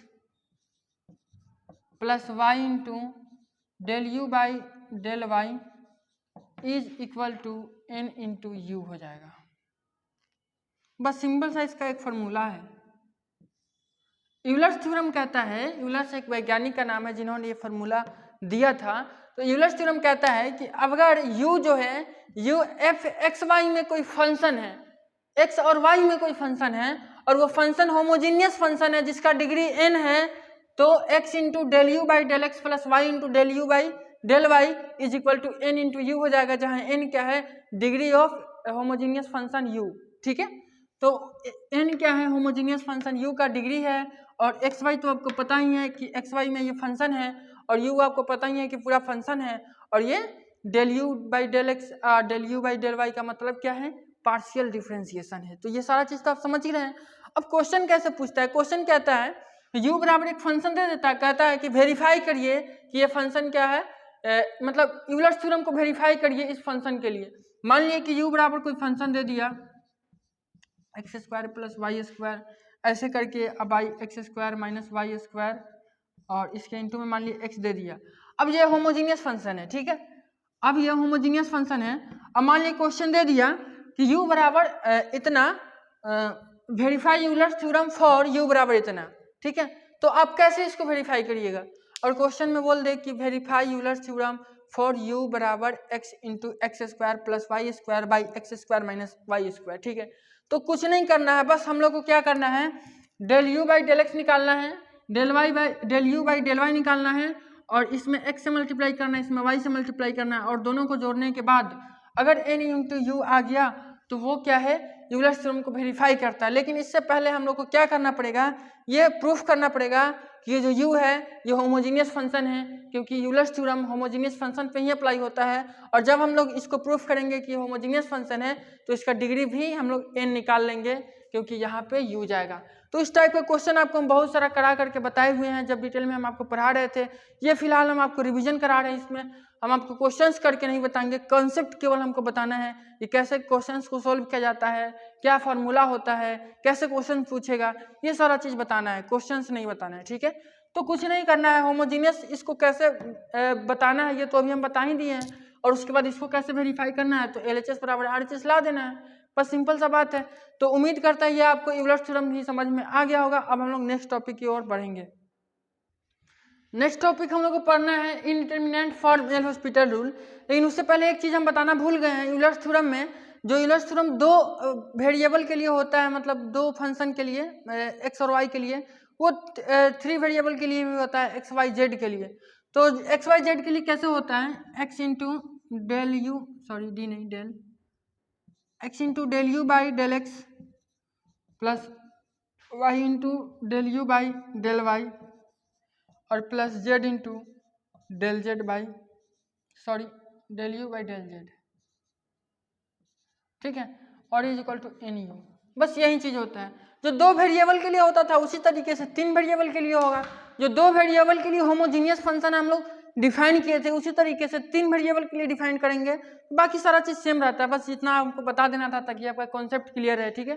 तो अब हम लोग आते हैं अपने नेक्स्ट टॉपिक पे, इंडिटरमिनेंट फॉर्म एल हॉस्पिटल रूल। तो आपको हम स्टार्टिंग में बताए हुए थे, जब स्टार्टिंग बोल रहे हैं, जब पढ़ाए थे तो बताए हुए थे इंडिटरमिनेंट फॉर्म कितना होता है, एल हॉस्पिटल रूल उस पर कैसे अप्लाई होता है, उसके क्वेश्चंस को कैसे सॉल्व करते हैं। यह हम आपको शॉर्टकट में बताएंगे कि कैसे कैसे सारा चीज, सारा फंडा होता है, कौन कौन से इंडिटरमिनेंट फॉर्म होते हैं और उस पर कैसे एल हॉस्पिटल रूल लगाए जाते हैं। क्वेश्चंस करके आपको नहीं दिखाएंगे, ठीक है, उस समय क्वेश्चंस बहुत सारे आपको करके हम दिखाए थे। देखिए इंडिटरमिनेंट फॉर्म 7 होते हैं, ठीक है। पहला आपको हम बताए थे 0 बाई 0, उसके बाद इन्फिनिटिव बाई इन्फिनिटिव, उसके बाद 0 इंटू इन्फिनिटिव, और उसके बाद होता है इन्फिनिटिव माइनस इन्फिनिटिव, और उसके बाद होता है 1 का पावर इन्फिनिटिव, और उसके बाद होता है आपका 0 का पावर 0, और उसके बाद एक लास्ट होता है इन्फिनिटिव का पावर 0, ठीक है। ये 7 गो मैथ्स में ऐसा चीज है, जब भी ये आपको मिलेगा तो इसका कुछ भी डिफाइन नहीं है, इसका आंसर कुछ नहीं होता है। अगर आपको कहीं 0 बाई 0 आ जाए तो इसको हम लोग बोलते हैं अपरिभाषित, अनडिफाइंड, इसका कोई मतलब नहीं बनता है मैथ्स में, इस सारे का कोई मतलब नहीं बनता है, ठीक है। तो ये सारा कंडीशन जब आता है तो हम लोग इसको कैसे सोल्व करते हैं, इसी के बारे में हम लोग को पढ़ना है इस टॉपिक में। इंडिटरमिनेंट फॉर्म इस टॉपिक का नाम ही है, और इसको हम लोग सोल्व करते हैं एल हॉस्पिटल रूल की मदद से। एक रूल बनाया गया है प्रॉपर तरीके से जिसको बोलते हैं एल हॉस्पिटल रूल। तो हम लोग समझते हैं कि वो क्या होता है और कैसे इस टाइप के क्वेश्चंस को करते हैं हम लोग। चलिए एक एग्जांपल लेते हैं। मान लीजिए कि हमको वैल्यू निकालना है लिमिट x टेंस टू 0 और साइन x बाई एक्स का। अब कहिएगा लिमिट बीच में कहाँ से आ गया, हमको तो सॉल्व करना था 0 by 0, infinity by infinitive, infinity minus infinitive, इस टाइप के क्वेश्चंस को। तो ये कहाँ से आ गया, तो वो डायरेक्ट उसको थोड़ी सॉल्व करते हैं। मतलब अगर ऐसा फॉर्म आता है तो हम लोग क्या करते हैं, तो जनरली ऐसा लिमिट में ही आता है, इसलिए हम लोग लिमिट लेते हैं, लिमिट में ही ऐसा सिचुएशन ज़्यादा देखने को मिलता है। तो अब देखिए यहाँ क्या है कि लिमिट x 0 की तरफ टेंस कर रहा है, मतलब यहाँ x की जगह पे 0 रखेंगे तो इस लिमिट को सॉल्व करेंगे तो कितना आएगा, साइन x, x की जगह पे 0 रखेंगे तो हो जाएगा साइन 0 और बाई 0, और आपको पता है कि साइन 0 कितना होता है 0 और बाई 0।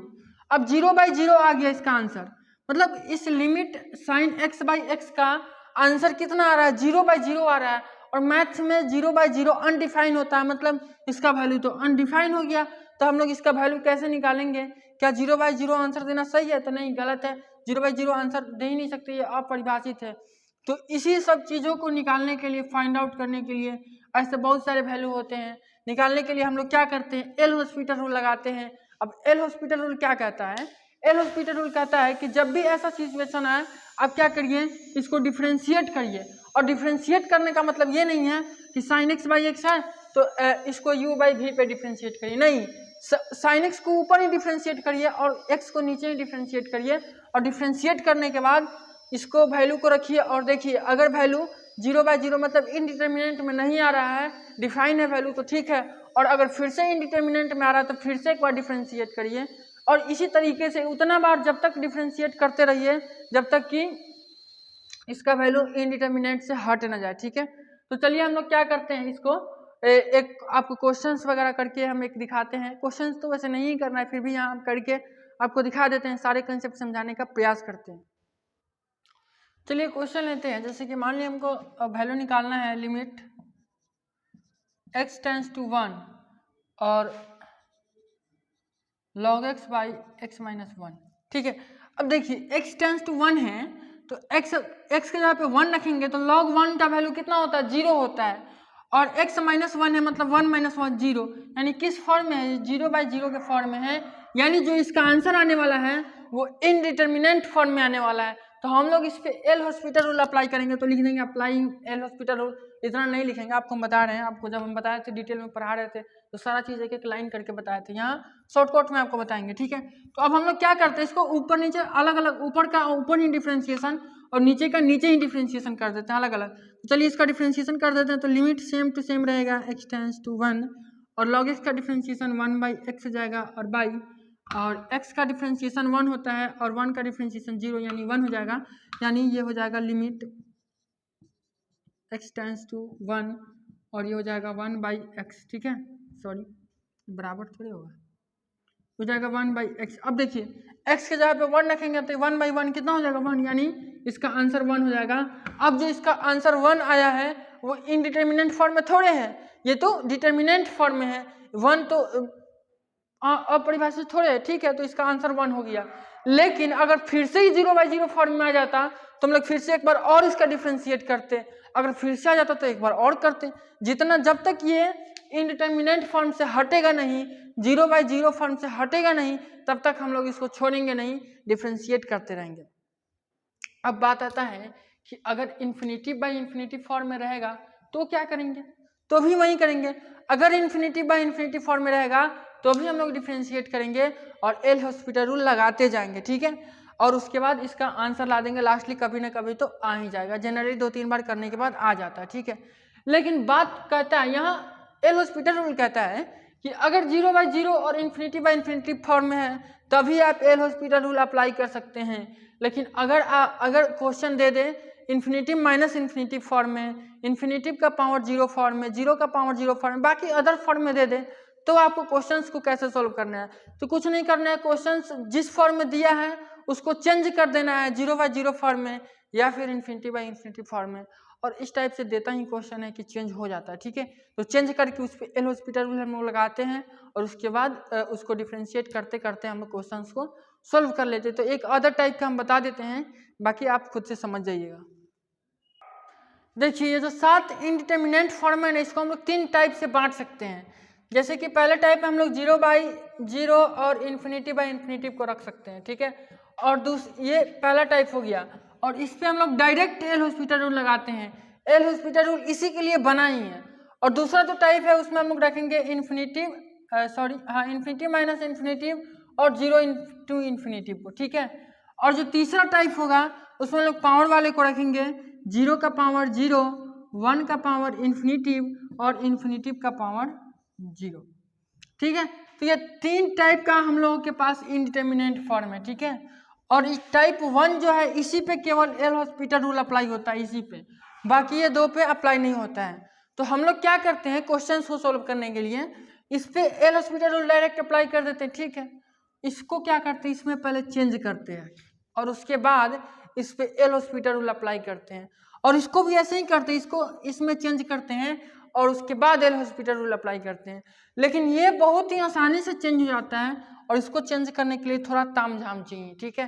तो पहले हम आपको इसको समझाते हैं कि इसको कैसे चेंज करते हैं। इसमें अगर आपको इसको हम इसमें चेंज करना बता दिए तो आप एल हॉस्पिटल रूल लगा करके उसको बना सकते हैं, क्वेश्चंस को सोल्व कर सकते हैं। तो मेनली हमको बताना है कि इस फॉर्म को इस फॉर्म में कैसे चेंज करते हैं और उसके बाद इस फॉर्म को इस फॉर्म में कैसे चेंज करते हैं। बाकी क्वेश्चन तो आप खुद से बना लीजिएगा, बहुत ही आसान चैप्टर है, बहुत ही आसान टॉपिक है ये, ठीक है। देखिए एक एग्जाम्पल लेते हैं, मान लीजिए कि दिया है लिमिट x टेंड्स टू 0 और उसके बाद sin x into log x, ठीक है। अभी किस फॉर्म में है ध्यान से देखिएगा, तो x की जगह पे जब 0 रखिएगा तो ये sin x क्या हो जाएगा, 0 हो जाएगा, और log x मतलब log 0, और log 0 होता है इन्फिनिटिव, 0 इंटू इन्फिनिटी फॉर्म में है ना। बस चुटकी में चेंज हो जाएगा, इसको कुछ नहीं करना है, इसको लिख देना है लिमिट, और sin x को लिख देना है 1/cos x, तो ये हो जाएगा cos x, हो जाएगा log x by cos x, हो गया। अब ध्यान से देखिएगा तो ये क्या हो जाएगा इन्फिनिटिव, और ये x टेंड्स टू 0 है, और ये cos x 0 क्या होता है इन्फिनिटिव। अब ये इन्फिनिटिव बाई इन्फिनिटिव फॉर्म में आ गया। अब आराम से आप इस पे एल हॉस्पिटल रूल लगाइए और इसको डिफ्रेंशिएट करिए और करते जाइए जब तक इसका आंसर ना निकल जाए, इसका इनडिटर्मिनेट फॉर्म से हट ना जाए। बस हो गया। तो इसी तरीके से 0 इंटू इन्फिनिटी और इन्फिनिटी माइनस इन्फिनिटी वाले फॉर्म को भी इसी तरीके से चेंज करना है, ठीक है। तो एक आपको उसका भी एग्जांपल बता देते हैं इन्फिनिटी माइनस इन्फिनिटी वाले फॉर्म का, ठीक है। मान लिए कि एक एग्जांपल लेते हैं, लिमिट देख लेते हैं कोई। अब मान लिए कि दिया है ऐसे लिमिट x टेंस टू 0 और 1/x माइनस 1/sin x। अब देखिए 1/x मतलब 1/0 इन्फिनिटिव और ये हो जाएगा 1/sin x मतलब sin 0 0, तो 1/0 इन्फिनिटिव। अब ये इन्फिनिटी माइनस इन्फिनिटिव का फॉर्म है, तो कुछ नहीं करेंगे, इसको सिंप्लीफाई कर लेंगे। इसका एलसीएम हो जाएगा x इंटू साइन एक्स और ये हो जाएगा sin x माइनस x, हो गया। अब ये देखिए फॉर्म हट गया है, 0 माइनस 0 ऊपर में क्या आ जाएगा 0 और नीचे में भी 0 इंटू 0 0। अब ये 0/0 फॉर्म में आ जाएगा। इसके बाद इसको क्या करिए, डिफ्रेंशिएट करते रहिए एल हॉस्पिटल रूल लगा के और इसका वैल्यू निकाल लीजिए। तो बहुत ही आसान होता है, बहुत ही सिंपल होता है। आप इस टाइप के क्वेश्चन को कर लीजिएगा। अब हम लोग नेक्स्ट टाइप पे आते हैं। अब जो टाइप है वो पावर वाला टाइप है। पावर वाले टाइप में क्या था, 0 का पावर 0, 1 का पावर इन्फिनिटिव और इन्फिनिटिव का पावर 0। अब जब भी पावर वाला क्वेश्चन आएगा तो हम लोग को लॉग लगा देना है दोनों तरफ, ठीक है। जैसे कि अगर दे दे लिमिट x टेंस टू π/2 और मान लीजिए कि दे दे इसमें पावर में क्या लिख दे 10x और इसका पावर कुछ दे दे, मान लीजिए कि 10x का पावर cos x दे दे, ठीक है। अब अगर यहाँ पे आप π/2 रखिएगा तो tan π/2 कितना हो जाएगा, इन्फिनिटिव हो जाएगा और cos π/2 भी इन्फिनिटिव हो जाएगा। तो इन्फिनिटिव का पावर cos π/2 0 हो जाएगा। तो इन्फिनिटिव का पावर 0 का फॉर्म बन रहा है, ठीक है। तो कुछ नहीं करना है, यहाँ पे दोनों तरफ लॉग लगा देंगे, मतलब इसमें लॉग ये y बराबर है ऐसे, तो मान लेंगे कि ये हो जाएगा log y is equal to limit x tends to π/2 और ये हो जाएगा log 10x का पावर cos x, ठीक है। अब ये cos x क्या हो जाएगा, मल्टीप्लाई में आ जाएगा। अब ये हो जाएगा लिमिट x टेंस टू π/2 और ये हो जाएगा cos x इंटू 10x, हो गया। अब cos π/2 कितना हो जाएगा 0 और tan π/2 इन्फिनिटिव। अब ये 0 इंटू इन्फिनिटिव का फॉर्म बन गया। अब tan को cot में चेंज कर देंगे या फिर मतलब फिर इससे इसको हम क्या करेंगे, इन्फिनिटी बाई इन्फिनिटिव या फिर 0/0 के फॉर्म में चेंज कर देंगे। तो देख लीजिए ये क्या है, ये तो 0 है, अब इसको 1/cot कर देंगे तो हो जाएगा लिमिट x टेंस टू π/2 और ये हो जाएगा cos x by tan x को लिख देंगे cot x, ठीक है। अब cot π/2 क्या होता है, एक मिनट, अच्छा एक मिनट, यहाँ log छूट रहा है ना, यहाँ ये tan log के साथ में था ना, ये हो जाएगा log 10x, ठीक है। तो अब हम लोग क्या करेंगे, क्योंकि ये तो log के साथ है और log में ये tan x है, तो tan π/2 कितना हो जाएगा, tan π/2 हो जाएगा इन्फिनिटिव, log इन्फिनिटिव 0 हो जाता है, ठीक है। तो ये हो जाएगा log tan x ही रखेंगे और इसको क्या कर देंगे, नीचे में सेक कर देंगे, ठीक है, सेक x। अब देखिए सेक π/2 का वैल्यू कितना होता है, तो सेक π/2 का वैल्यू शायद 0 होता है, एक मिनट, नहीं सेक π/2 क्या हो जाएगा इन्फिनिटिव, ये तो इन्फिनिटिव हो ही गया, ये क्या है ये इन्फिनिटिव हो जाएगा, ठीक है।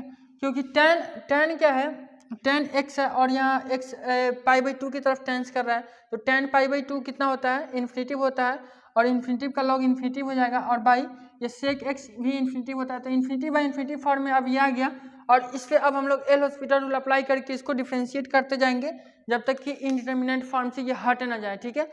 और उसके बाद इसका आंसर आ जाएगा, ठीक है। तो इसी तरीके से जितने भी पावर वाले फॉर्म है सब में हम लोग लॉग लगा करके इसको 0/0 या फिर इन्फिनिटी बाई इन्फिनिटी फॉर्म में लाएंगे और उसके बाद एल हॉस्पिटल रूल लगाएंगे, ठीक है। और एल हॉस्पिटल रूल लगाने के बाद क्वेश्चंस बन जाएगा।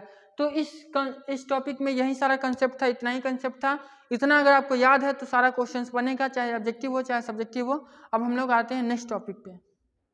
नेक्स्ट टॉपिक हम लोग को पढ़ना है tangent and normal, equation of tangent and normal. Actually यहाँ पे टेढ़ा लिखने का रीजन ये है कि यहाँ पे चमकता है, इसलिए हम इसको ऐसे लिख दिए, ठीक है। ये आप समझिएगा कि यहाँ पे लिखा हुआ है, ठीक है।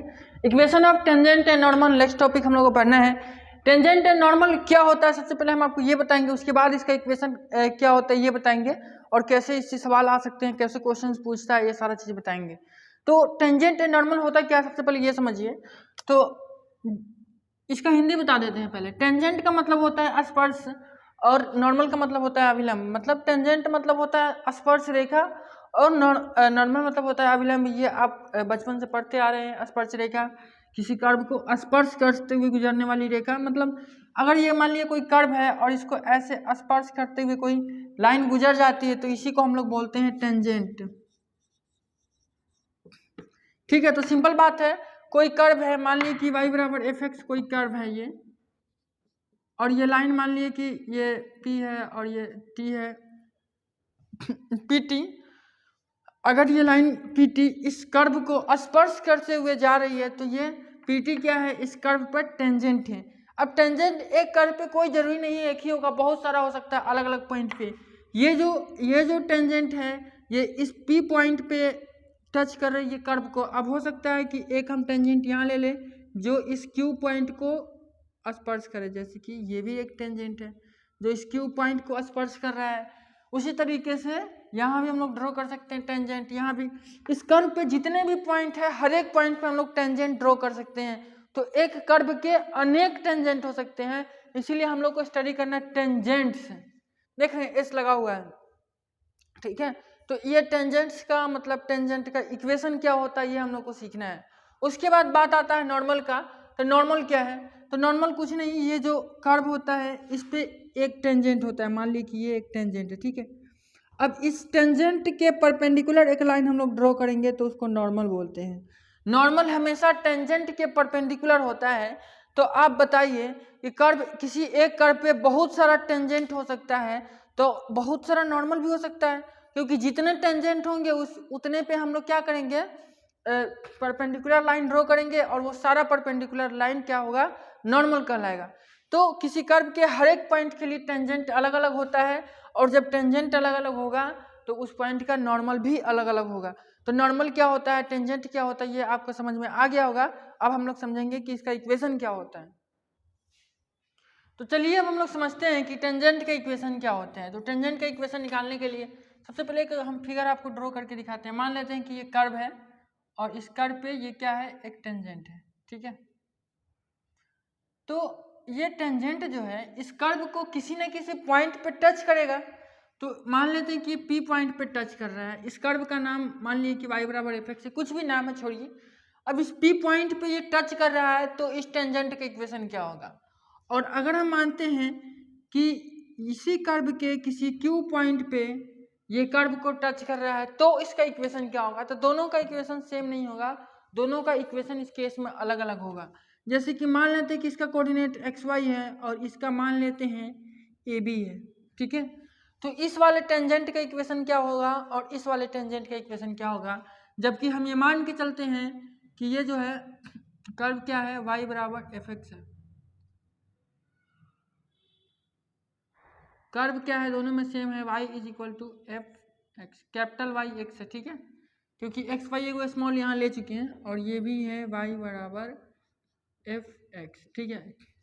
दोनों कर्व सेम है लेकिन दोनों का जो टेंजेंट है वो अलग अलग है, क्योंकि ये पॉइंट P पे टच करता है इस कर्व को और ये टेंजेंट पॉइंट Q पे टच करता है इसी कर्व को, ठीक है। तो टेंजेंट का इक्वेशन होता है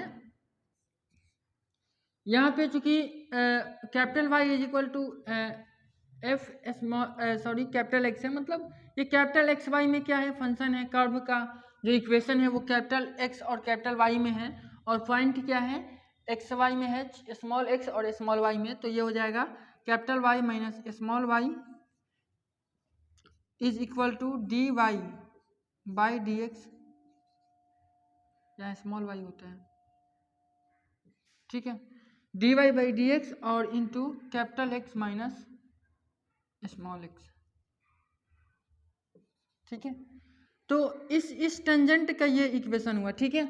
अब अगर हम चाहते हैं इस टेंजेंट का इक्वेशन निकालना तो कुछ नहीं, यहाँ भी वही इक्वेशन हो जाएगा y और माइनस। अब देखिए यहाँ y हुआ है, क्यों, क्योंकि यहाँ एक्स वाई कोऑर्डिनेट था, मतलब एक्स वाई पे टच कर रहा था इस टेंजेंट, ये टेंजेंट एक्स वाई पॉइंट पे टच कर रहा था। अब ये ए बी पॉइंट पे टच कर रहा है तो यहाँ y की जगह पे क्या है, b है, यहाँ b हो जाएगा इज इक्वल टू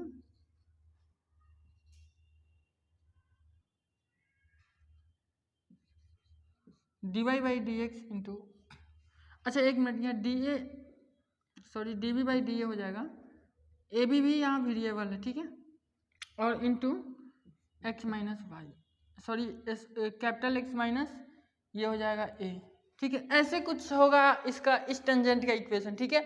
यहाँ जहाँ जहाँ x है वहाँ वहाँ यहाँ a हो जाएगा, और यहाँ जहाँ जहाँ y है वहाँ वहाँ b हो जाएगा, ठीक है। तो जो जनरल इक्वेशन होता है, जनरल इक्वेशन लिखने का तरीका होता है वो ये होता है, ये हम आपको समझाने के लिए बताएं, ठीक है। तो टेंजेंट का जो इक्वेशन होता है वो होता है capital Y minus small y is equal to D Y by D x into capital x minus small x, ठीक है। ये टेंजेंट का इक्वेशन होता है, ठीक है।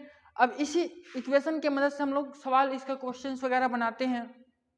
जैसे कि क्या करता है क्वेश्चन में कि दे देता है एक टेंजेंट का इक्वेशन दे देगा, सॉरी कर्व का इक्वेशन दे देगा, और बोलेगा इस कर्व के इस पॉइंट पे टेंजेंट का इक्वेशन क्या होगा बताइए।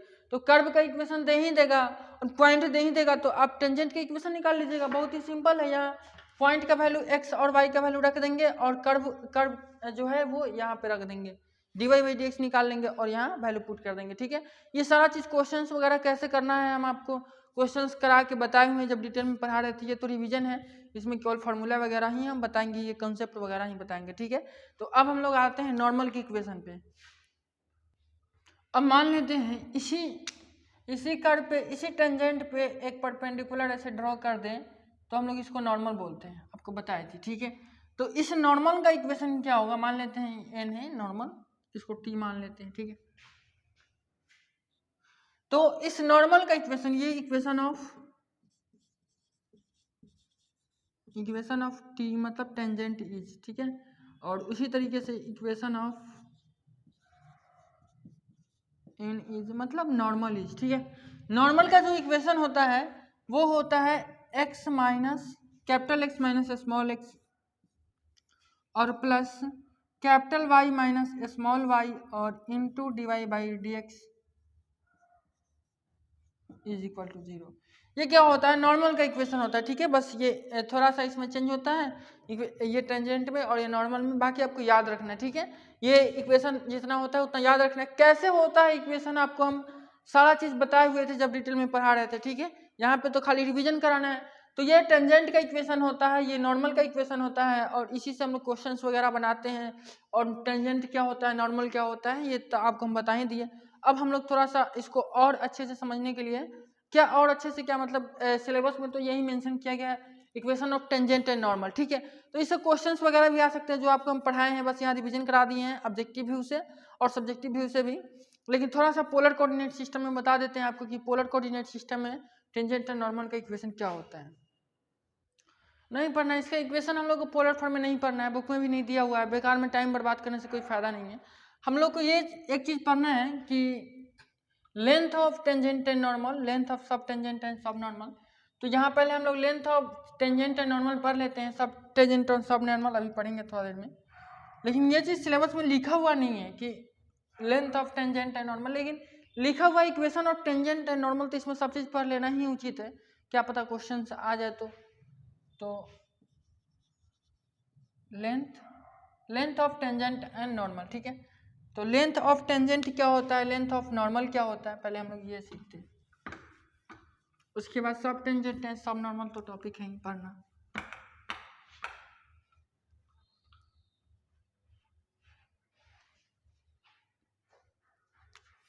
देखिए लेंथ ऑफ टेंजेंट का जो लेंथ होता है वो होता है y into root under 1 plus y1 का स्क्वायर और बाई y1। अब यहाँ पे y1 क्या है, तो y1 है dy बाई dx, ठीक है। y1 का मतलब dy बाई dx है।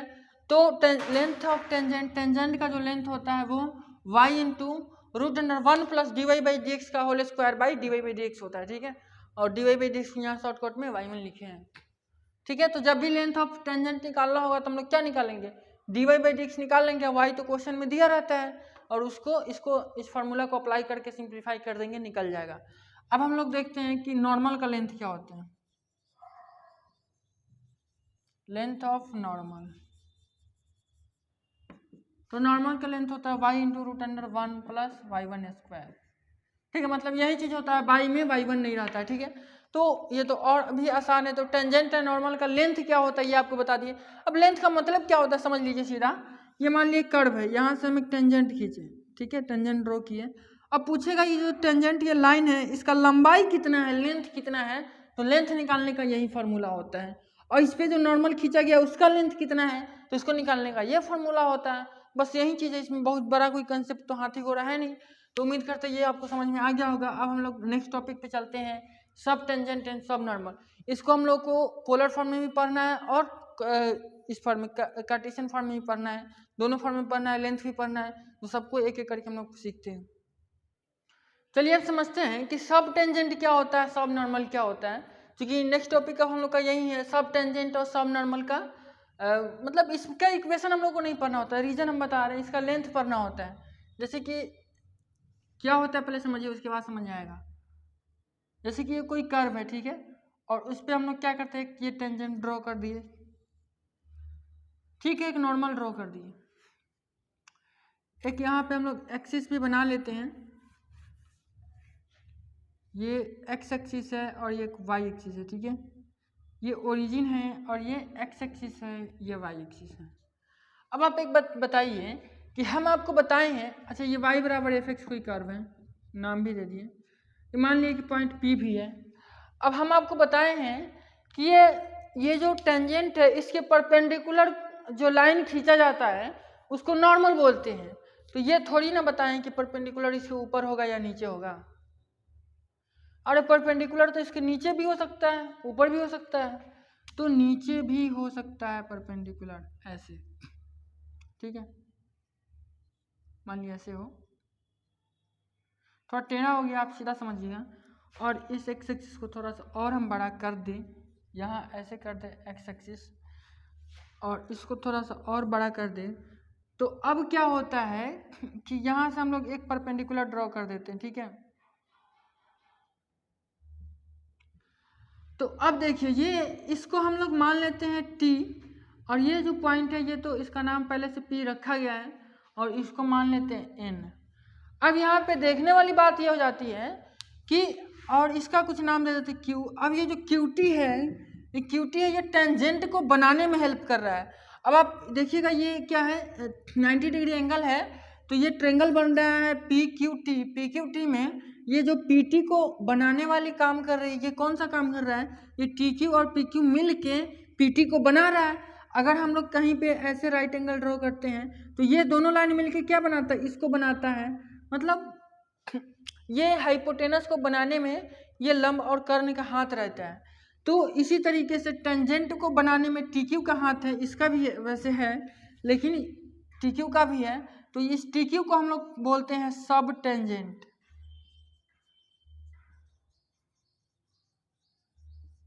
ठीक है। और उसी तरीके से PN यानी नॉर्मल को बनाने में इस QN का हाथ है, इसीलिए इसको बोलते हैं सब नॉर्मल, ठीक है। तो इसको बोलते हैं सब टेंजेंट और इसको बोलते हैं सब नॉर्मल। अब आप एक बात बताइए, अगर हम आपसे पूछे TQ का इक्वेशन क्या होगा और QN का इक्वेशन क्या होगा, यानी सब टेंजेंट का इक्वेशन क्या होगा, सब नॉर्मल का इक्वेशन क्या होगा, अरे तो सिंपल बात है ना कि ये एक्स एक्सिस पे है, तो एक्स एक्सिस का इक्वेशन क्या होता है, एक्स एक्सिस का जो इक्वेशन हो जाएगा वही इसका इक्वेशन हो जाएगा। और आपको पता है कि एक्स एक्सिस का equation y is equal to 0 होता है, तो यानी इस दोनों का इक्वेशन क्या हो जाएगा, y इज इक्वल टू 0। तो इसकी इक्वेशन में पढ़ना ही कहाँ कुछ है, क्या पढ़ेंगे इसके इक्वेशन में, किसका इक्वेशन कैसे निकाला जाता है, निकालने का जरूरत कहाँ है, ऑलरेडी निकला हुआ है। क्योंकि ये एक्स एक्सिस पे है तो एक्स एक्सिस का जो इक्वेशन होगा वो भी वही इक्वेशन इसका भी हो जाएगा। तो इसमें हम लोग सब टेंजेंट में और सब नॉर्मल में इसका लेंथ पढ़ते हैं, ठीक है। तो चलिए आपको बताते हैं इसका लेंथ क्या होता है। तो सबसे पहले टेंजेंट का length, the length of tangent, sorry सब टेंजेंट, लेंथ ऑफ सब टेंजेंट जो होता है वो होता है y/y1, ठीक है। और उसके बाद लेंथ ऑफ सब नॉर्मल, लेंथ ऑफ सब नॉर्मल जो होता है y/y1 होता है, ठीक है। तो याद रखना है लेंथ ऑफ सब टेंजेंट होता है, सब टेंजेंट का जो लेंथ होता है वो y/y1 होता है और सब नॉर्मल का जो लेंथ होता है वो y/y1 होता है। ठीक है, अब हम लोग समझते हैं कि पोलर फॉर्म में इसका लेंथ क्या होता है। ठीक है, चूंकि हम लोगों को कार्टेशियन फॉर्म और पोलर फॉर्म दोनों पढ़ना है, तो जैसा कि आप जानते हैं कार्टेशियन फॉर्म है, अब हम लोग समझते हैं पोलर फॉर्म में। तो पहले हम लोग फिगर से समझते हैं कि पोलर सब टेंजेंट और पोलर सब नॉर्मल क्या होता है, उसका फिगर कैसे बनेगा पहले ये समझते हैं। जैसे कि ये कर्व है, ठीक है, अब इस कर्व पे हम लोग क्या करते हैं कि एक टेंजेंट ऐसे ड्रॉ कर दिए। ठीक है, और उसके बाद एक नॉर्मल, अब देखिए नॉर्मल इसमें नीचे भी खींच सकते हैं हम लोग, ऊपर भी खींच सकते हैं, तो पोलर में हम लोग ऊपर खींचते हैं। अब यहाँ पे पोलर कोऑर्डिनेट में क्या होता है, पोलर कोऑर्डिनेट में एक्स वाई तो होता नहीं है, एक्स कोऑर्डिनेट वाई कोऑर्डिनेट नहीं होता, केवल एक्स कोऑर्डिनेट होता है, तो हम लोग एक्स कोऑर्डिनेट ऐसे ड्रॉ कर लिए। ठीक है, और ये जो डिस्टेंस है ये इसको पोल बोलते हैं, और इस पोल से इस पॉइंट का डिस्टेंस हम ऐसे मिला दिए, ये पी पॉइंट है। ठीक है, अब क्या होता है कि इसको हम लोग आगे बढ़ाते हैं, इस लाइन को, ये नॉर्मल का लाइन है, और इसको इस पोल से होते हुए मिलाते हैं। अब जैसा कि आप जानते हैं ये क्या है, नॉर्मल है,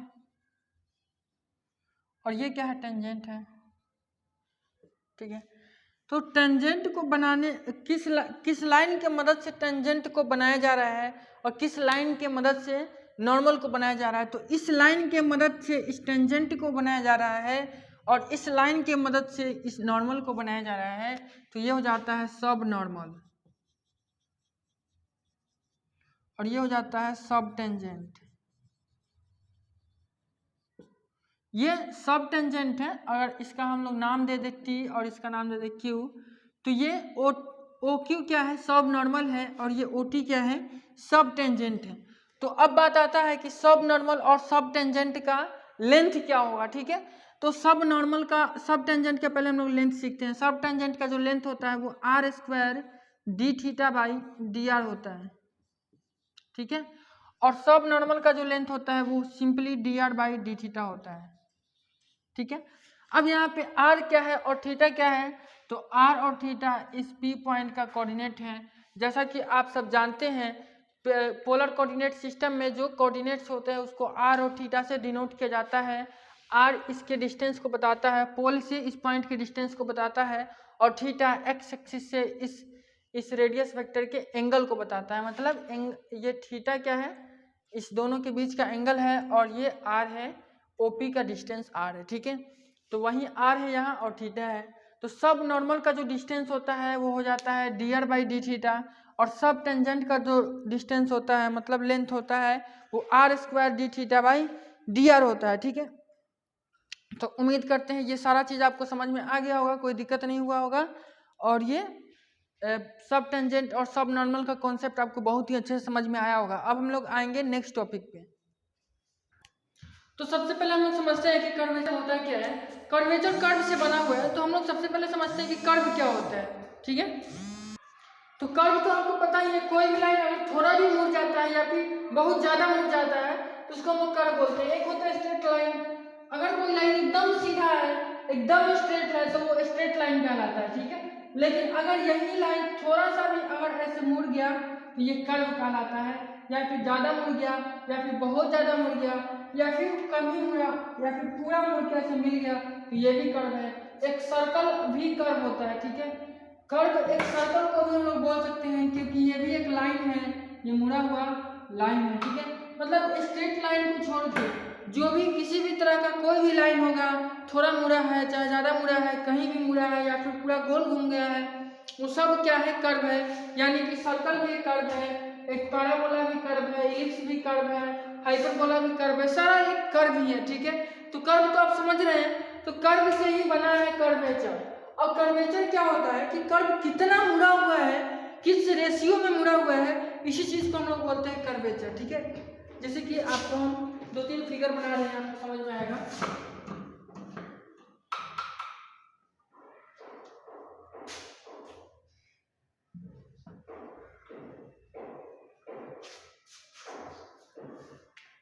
जैसे कि एग्जांपल के लिए ये कर्व ले रहे हैं, एक ये ले रहे हैं, एक ये ले रहे हैं, एक ये ले रहे हैं, एक ये ले रहे हैं, ये ले रहे हैं, ये और ये।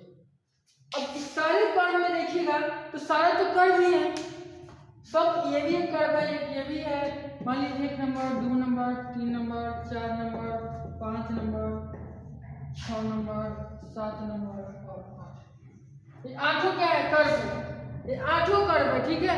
लेकिन कर्वेचर बताता है कि ये कर्व कितना मतलब मुड़ा हुआ है, कितना ज्यादा मतलब मुड़ा हुआ है। जैसे कि ये थोड़ा कम मुड़ा हुआ है, ये थोड़ा ज्यादा मुड़ा हुआ है, ये थोड़ा ज्यादा, उससे ज्यादा, उससे ज्यादा, उससे ज्यादा, ये पूरा घूम गया है, ठीक है। तो कर्वेचर इसके रेशियो को बताता है कि किस रेशियो में मुड़ रहा है, कितना मुड़ा हुआ है, ठीक है। इसी चीज को कर्वेचर बताता है। अब समझते हैं कि इसका रेडियस कैसे निकलेगा भाई। कर्वेचर तो समझ में आ रहा है, रेडियस तो सर्कल का निकलता है, इसका रेडियस कहाँ से होगा? ये तो कितना मुड़ रहा है ये बता रहा है। तो एक्चुअली जो है क्या होता है कि ये जितना मुड़ रहा है, यहाँ से इसके रेशियो से हम लोग क्या करते हैं, सर्कल ड्रॉ करते हैं। जैसे मान लीजिए ऐसे ये मुड़ रहा है तो एक यहाँ पे सर्कल ड्रॉ कर लिया। जैसे कि ये कर्व है तो ऐसे ये मुड़ रहा है तो यहाँ पे एक सर्कल ड्रॉ कर लिया। तो ये जिस रेशियो से मुड़ रहा है उसी रेशियो से एक सर्कल ड्रॉ किए हैं, और इस सर्कल को रेडियस को हम क्या कहते हैं? Radius of curvature. बहुत ही आसान है, बहुत ही इजी है, कुछ इसमें ज़्यादा कंसेप्ट नहीं है। जिस रेशियो से मुड़ता है उस रेशियो को हम लोग बोलते हैं कर्वेचर, और उस रेशियो से एक सर्कल बना देते हैं उसी रेशियो में, और उस सर्कल के रेडियस को हम लोग बोलते हैं रेडियस ऑफ कर्वेचर, ठीक है। अब बात आता है कि यहाँ एक ध्यान देने वाली बात है कि ये कर्वेचर जितना ज़्यादा मुड़ा हुआ है, ये कर्वेचर मतलब ये कर्व जितना ज़्यादा मुड़ा हुआ है उतना छोटा सर्कल बन रहा है, और ये जितना कम मुड़ा हुआ है उतना बड़ा सर्कल बन रहा है। जैसे देखिए यहाँ से अगर आप सर्कल बनाइएगा तो ये छोटा बनेगा, और वहीं यहाँ से बनाएंगे तो बड़ा बना है, यहाँ से बनाएंगे बड़ा बनेगा। मतलब अगर ये कर्व कम मुड़ा हुआ है तो इससे जो बना हुआ सर्कल, इससे जो सर्कल बनेगा, इसके कर्वेचर से जो सर्कल बनेगा वो बड़ा बनेगा, ठीक है। मतलब कम मुड़ेगा, मतलब इसका कर्वेचर कम होगा तो सर्कल बड़ा बनेगा, और अगर कर्वेचर ज्यादा होगा मतलब कर्व ज्यादा मुड़ेगा, कर्व जितना ज्यादा मुड़ेगा कर्वेचर उतना ज्यादा होगा, ठीक है। तो यहाँ पे कर्व क्या है? कम मुड़ा हुआ है, यहाँ पे कर्व कम मुड़ा हुआ है तो इसका कर्वेचर क्या है? कम है, और कर्वेचर कम है तो यहाँ पे जो सर्कल हम लोग खींच रहे हैं वो बड़ा सर्कल बन रहा है, और कर्वेचर ज्यादा है तो यहाँ पे जो सर्कल बन रहा है वो छोटा सर्कल बन रहा है। तो सर्कल जितना बड़ा बनेगा उसका रेडियस उतना ही बड़ा होगा, यानी अगर सर्कल बड़ा बनता है तो रेडियस ऑफ कर्वेचर बड़ा होगा, और अगर सर्कल छोटा बनता है तो रेडियस ऑफ कर्वेचर छोटा होगा, ठीक है। यानी हम लोग कह सकते हैं कि कर्वेचर जैसे जैसे बढ़ेगा रेडियस ऑफ कर्वेचर वैसे वैसे घटेगा। यहाँ से अगर इस रेशियो में इधर जाइएगा तो क्या हो रहा है? कर्वेचर बढ़ रहा है, मतलब कर्व ज्यादा मुड़ रहा है। कर्व जितना ज्यादा मुड़ेगा कर्वेचर उतना ही बढ़ेगा। तो कर्व ज्यादा मुड़ रहा है मतलब कर्वेचर इधर से इधर जाने पे बढ़ रहा है, और रेडियस ऑफ कर्वेचर क्या हो रहा है? घट रहा है। यहाँ रेडियस बड़ा है, यहाँ रेडियस छोटा है। यानी हम लोग कह सकते हैं कि curvature is directly inversely proportional to radius of curvature, ठीक है। यानी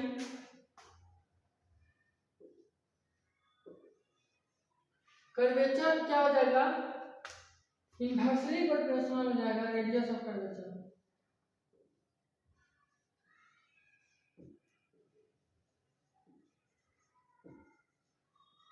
यहाँ से एक बात समझ में आया कि कर्वेचर जितना ज्यादा बढ़ेगा रेडियस ऑफ कर्वेचर उतना घटेगा, ठीक है।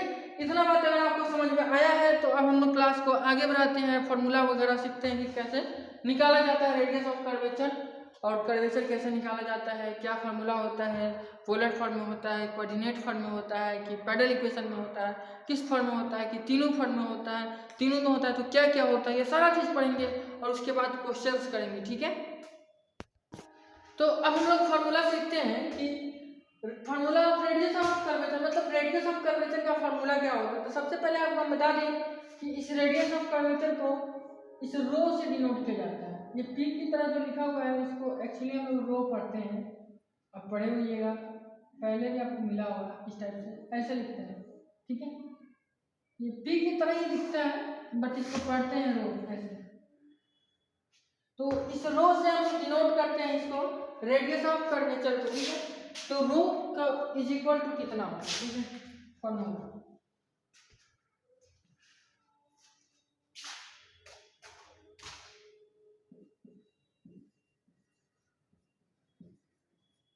रेडियस ऑफ कर्वेचर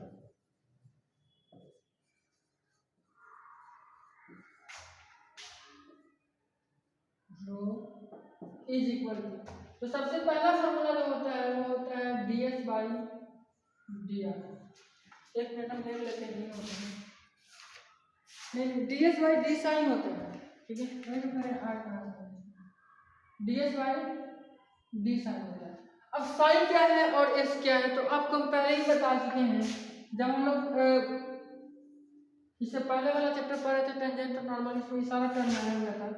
ये मान लीजिए एक्स एक्सिस है, वाई एक्सिस है और ये कर्व है, और कर्व के किसी पॉइंट पी पे हम लोग यहाँ अगर टेंजेंट खींचते हैं और इसका नाम पीटी देते हैं, तो ये जो एंगल बनता है इसी को हम लोग बोलते हैं साइन, ठीक है। यहाँ पे जो एंगल है साइन वो यही वाला एंगल है, ठीक है। और एस क्या है, तो एस है एस ये कर्व है, ठीक है। इस कर्व का जो लेंथ है इस कर्व का जो आर्क्स लेंथ है उसी को हम लोग एस बोलते हैं, ठीक है। तो ds बाई डी साइन किसका फॉर्मूला हो गया, रेडियस ऑफ कर्वेचर का। इसमें रेडियस ऑफ कर्वेचर क्या है, तो यहाँ पे इस कर्वेचर से मान लीजिए कुछ सर्कल बन रहा है इस टाइप से, एग्जैक्ट फिगर नहीं बन पा रहा है, तो इसका रेडियस क्या है, यही है। इस रेडियस का जो लेंथ है वो यही होगा, कौन सा, ds बाई डी साइन, ठीक है। लेकिन इसका एक और फॉर्मूला होता है, ये ds बाई डी साइन तो उसके लिए है ना जब एस हमको पता होगा, साइन पता होगा, लेकिन एक्स वाई में कार्टेशियन फॉर्म में क्या होगा इसका फॉर्मूला, वो हम लोग अब देखते हैं। तो इसी का फॉर्मूला होता है 1 प्लस dy बाई dx का होल स्क्वायर और इसका पावर 3/2 और by d2y by dx square, ठीक है। एक बार चेक कर लेते हैं फॉर्मूला, ठीक है, यही फॉर्मूला होता है। तो इस रेडियस ऑफ कर्वेचर रो का दो फॉर्मूला हम लोग सीखे हैं, ds बाई डी साइन और 1 प्लस dy बाई dx का होल स्क्वायर का पावर 3/2 और by d2y by dx square, ठीक है। तो जब सिचुएशन के अकॉर्डिंग हम लोग दोनों फॉर्मूला का यूज करेंगे। अगर क्वेश्चन में s और साइन दिया है और कह रहे हैं रेडियस ऑफ कर्वेचर निकालिए, तो इस फॉर्मूला का यूज करेंगे। अगर क्वेश्चन में x और y दिया हुआ है और बोल रहा है कि रेडियस ऑफ कर्वेचर निकालिए, तो हम लोग इस फॉर्मूला का यूज करेंगे, ठीक है। एक टाइप का और फॉर्मूला होता है, लेकिन वो हम आपको नहीं बताएंगे क्योंकि उसका यूज नहीं है, क्वेश्चन से नहीं आते हैं, इंपॉर्टेंट नहीं है और थोड़ा अलग अलग टाइप का, ठीक है। तो टाइम बर्बाद नहीं करना है हम लोग को, जो इंपॉर्टेंट चीज है उसको पढ़ना है। समझते हैं कि कॉर्ड ऑफ कर्वेचर क्या होता है। तो रेडियस ऑफ कर्वेचर इस सर्कल के रेडियस को कहते हैं, जो इसके कर्वेचर रेशियो से बना हुआ सर्कल होता है। उसी तरीके से रेडियस कॉर्ड ऑफ कर्वेचर इसी सर्कल के कॉर्ड को कॉर्ड ऑफ कर्वेचर बोलते हैं। एक फ्रेश फिगर बनाया है, मान लीजिए कि ये कर्व है y बराबर fx, ठीक है, और ये कर्व जिस रेशियो में मुड़ा है उसी रेशियो में इससे एक सर्कल ड्रॉ किए हैं। सर्कल की तरह लग तो नहीं रहा है, लेकिन आप मान लीजिएगा ये सर्कल है और इस सर्कल का ये सेंटर है। तो इस सर्कल का जो रेडियस होगा इसको हम लोग बोलते हैं रेडियस ऑफ कर्वेचर। और इस सर्कल पे जितने भी मतलब कॉर्ड खींचे जा सकते हैं वो सारे कॉर्ड क्या कहलाएंगे, कॉर्ड ऑफ कर्वेचर। अब कॉर्ड किसी सर्कल पे अनेक खींचा जा सकता है। कॉर्ड का हिंदी आपको बता दें जीवा होता है। तो किसी भी सर्कल पे मान लीजिए कि एक सर्कल है तो इस पर बहुत सारा कॉर्ड हो सकता है, ये भी एक कॉर्ड है, ये भी कॉर्ड है, ये भी कॉर्ड है, ये भी, बहुत सारा कॉर्ड खींचा जा सकता है। ये भी एक कॉर्ड है, ये भी कॉर्ड है, ये भी कॉर्ड है, बहुत सारा कॉर्ड खींचा जा सकता है। ये यहीं तक होगा, ठीक है। तो किसी सर्कल पे अनंत कॉर्ड खींचे जा सकते हैं, इन्फिनिटिव नंबर ऑफ कॉर्ड हो सकते हैं। तो किसी भी कर्व का कॉर्ड ऑफ कर्वेचर कै गो होगा, तो इन्फिनिटिव होगा, बहुत सारा होगा। तो हम लोग को कॉर्ड ऑफ कर्वेचर पढ़ना है, तो कॉर्ड ऑफ कर्वेचर निकालेंगे कैसे। अब निकालने के लिए तो पहले ये जानना होगा कि इसमें से कौन सा कॉर्ड हम लोग को निकालना है। बहुत टाइप का कॉर्ड बन सकता है, तो अलग अलग टाइप का कॉर्ड हम लोग को पढ़ना होगा कि 2-3 टाइप का कॉर्ड हम लोग 4 टाइप का इसमें पढ़ेंगे और उसी को निकालना सीखना है हम लोग को। तो चलिए हम लोग समझते हैं कि किस किस कॉर्ड को निकालना है और उसका फॉर्मूला क्या होता है, उसके बाद आपको बताएंगे क्वेश्चंस। सबसे पहले कॉर्ड ऑफ कर्वेचर हम लोग कार्टेशियन फॉर्म में देखते हैं। तो कार्टेशियन फॉर्म में क्या होता है, एक्स एक्सिस होता है, वाई एक्सिस दोनों होता है। तो हम यहाँ बना देते हैं एक्स एक्सिस और वाई एक्सिस, ठीक है। ये एक्स एक्सिस रहा और ये रहा वाई एक्सिस, ठीक है। अब क्या होता है, इसमें हम लोग को 2 टाइप का कर्व पढ़ना है, कॉर्ड ऑफ कर्वेचर पढ़ना है, 2 टाइप का कॉर्ड पढ़ना है। मान लीजिए कि ये ऐसे अगर कोई सर्कल पे कॉर्ड है, मान लीजिए ऐसे है, ऐसे है, तो ये क्या है, एक्स एक्सिस के पैरेलल वाले कॉर्ड हैं। एक्स एक्सिस के पैरेलल कॉर्ड हो सकते हैं। तो एक ये टाइप का हम लोग को पढ़ना है। दूसरा कौन सा टाइप है, ये हो सकता है जो वाई एक्सिस के पैरेलल हो या फिर कह सकते हैं कि एक्स एक्सिस के परपेंडिकुलर हो। ये सारे कॉर्ड ही है ना। तो इसमें दो टाइप का कॉर्ड हो सकता है। एक तो ये हो सकता है कि जितने भी कॉर्ड्स है वो एक्स एक्सिस के पैरेलल है, और एक ये हो सकता है कि वाई एक्सिस के पैरेलल है। दो टाइप का कॉर्ड हो सकता है, ठीक है। अब इस दोनों टाइप के हम लोग कॉर्ड्स को पढ़ेंगे कि एक्स एक्सिस का के पैरेलल अगर कॉर्ड्स है तो उसका फॉर्मूला क्या होगा, वाई एक्सिस के पैरेलल है तो उसका फॉर्मूला क्या होगा। उसके बाद हम लोग पोलर फॉर्म में इसको पढ़ेंगे। देखिए ये एक हम लोग कर्व लिए हैं y बराबर एफ एक्स, और इससे एक टेंजेंट ड्रॉ किए हैं, और ये टेंजेंट क्या है, एक्स एक्सिस के साथ साइन एंगल बना रहा है, ठीक है। आपको पहले से ही पता है कि टेंजेंट हमेशा एक्स एक्सिस के साथ साइन एंगल बनाता है। उसके बाद अब हम लोग क्या किए हैं कि इस सर्कल में कॉर्ड ड्रॉ किए हैं, ये वाला और ये वाला। ये दो कॉर्ड क्या है, एक्स एक्सिस के पैरेलल है, और ये दो कॉर्ड वाई एक्सिस के पैरेलल है, ठीक है। हम लोग को एक्स एक्सिस के पैरेलल वाले कॉर्ड का वैल्यू भी निकालना है और वाई एक्सिस के पैरेलल वाले कॉर्ड का भी वैल्यू निकालना है। अगर इस दोनों का वैल्यू हम लोग निकाल लेते हैं तो कार्टेशियन कोऑर्डिनेट सिस्टम में जितने भी कॉर्ड बनेंगे सबका हम लोग वैल्यू निकाल लेंगे आसानी के साथ। उसके बाद ये जो ड्रॉ किए हैं यहाँ से यहाँ तक का डिस्टेंस, इसी को बोलते हैं रेडियस ऑफ कर्वेचर, और इसका वैल्यू रो होता है। लेकिन इसको पूरा मिला दिए इस कोना से इस कोना तक, तो इसको क्या क्या बोलते हैं हम लोग, डायमीटर बोलते हैं। इस सर्कल का डायमीटर बोल सकते हैं या फिर डायमीटर ऑफ कर्वेचर भी बोल सकते हैं। और इस पूरे का वैल्यू कितना हो जाएगा, 2 रो हो जाएगा। यहाँ तक तो क्लियर है।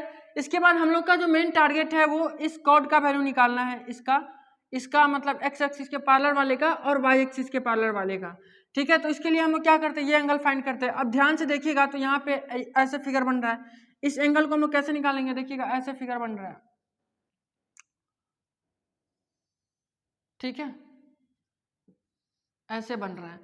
अब ध्यान से अगर आप देखिएगा यहाँ पे, तो अगर यहाँ पे जो एंगल है यहाँ पे साइन है तो यहाँ पे भी साइन होगा, या बचपन से पढ़ते आते होइएगा। ये जितना एंगल है उतना ही एंगल यहाँ पे भी बनेगा। तो यहाँ आप ध्यान से देखिएगा, यहाँ पे जो साइन है वही एंगल यहाँ पे हो जाएगा साइन, और जब ये साइन हो जाएगा और ये पूरा मिलकर 90 डिग्री है तो ये हो जाएगा π/2 मतलब 90 माइनस साइन, ठीक है। ये आपको समझ में आना चाहिए, छोटा छोटा लिख रहे हैं क्योंकि यहाँ जगह कम है। ये क्या है, ये साइन है, और ये हो जाएगा π/2 माइनस साइन मतलब 90 माइनस साइन हो जाएगा इस कंसेप्ट के आधार पे, ठीक है। इतना आपको समझ में आना चाहिए, ये बचपन से आप पढ़ते होइएगा, 8, 9, 7 में पढ़े होइएगा, ठीक है। तो अब एंगल निकल गया, लेकिन हम लोग को एंगल थोड़े निकालना है, हम लोगों को इसका लेंथ निकालना है, इस कॉर्ड का लेंथ निकालना है। तो हम लोग इसको कुछ नाम दे देते हैं। सबसे पहले मान लेते हैं कि ये T है, और ये P है, ये Q है, ये R है। कुछ भी नाम आप खुद से मान सकते हैं, और इसको मान लेते हैं, इसके अंदर जो है इसको S मान लेते हैं, ठीक है। इस सेंटर को S मान लेते हैं। अब हम लोग का टारगेट क्या है, PQ को निकालना टारगेट है। एक्स एक्सिस के पैरेलल वाला कॉर्ड निकल जाएगा अगर PQ निकल जाता है तो, और PR या फिर QT निकल जाता है तो वाई एक्सिस के पैरेलल वाला वैल्यू निकल जाएगा। तो सबसे पहले हम इस ट्रायंगल PQT में चलते हैं। तो इन ट्रायंगल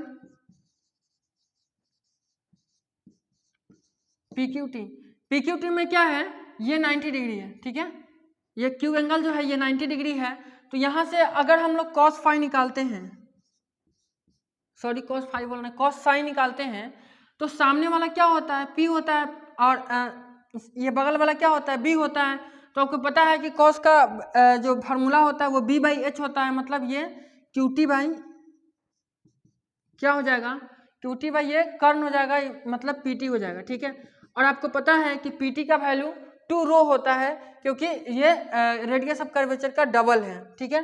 तो यहाँ से हम लोग इसको लिख सकते हैं cos sine is equal to QT by 2 rho, ठीक है। यानी QT का जो वैल्यू आ जाएगा वो आ जाएगा 2 रो और cos साइन। तो यहाँ पे QT क्या है, QT है कॉर्ड ऑफ कर्वेचर, यानी जो एक्स एक्सिस के पैरेलल कॉर्ड ऑफ कर्वेचर होगा उसका जो वैल्यू होगा वो 2 रो cos साइन होगा, ठीक है।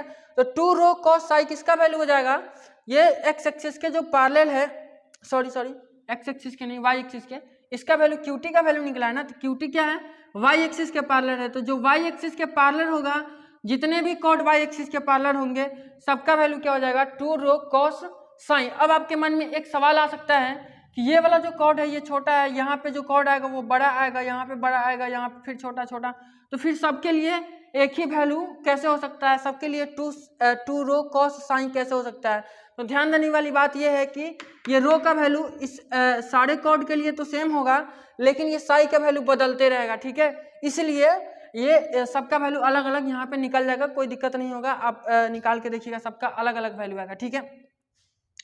अब हम लोग समझते हैं, ये तो वैल्यू निकला वाई एक्सिस के पैरेलल जितने भी कॉर्ड हैं उनका ये वैल्यू होगा, लेकिन एक्स एक्सिस के पैरेलल जो कॉर्ड होंगे उसका वैल्यू क्या होगा, तो उसको निकालने के लिए हम लोग इस ट्रायंगल में चलते हैं पीटीआर में।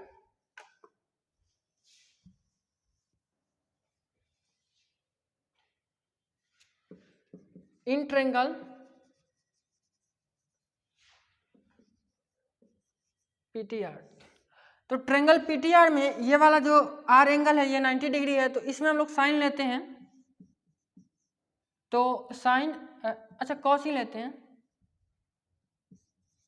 कॉस, लेकिन एंगल जो बन रहा है वो कितना है, π/2 माइनस साइन, मतलब cos 90 minus sine is equal to, तो अब देखिए कॉस यहाँ पे क्या होगा, ये तो सामने वाला एंगल है, तो नीचे वाला लेंगे, ठीक है, तो नीचे वाला बी हो जाएगा और ये क्या हो जाएगा, एच हो जाएगा, तो नीचे वाला आर टी निकल जाएगा, ठीक है। तो ये कितना हो जाएगा, R T by P T हो जाएगा,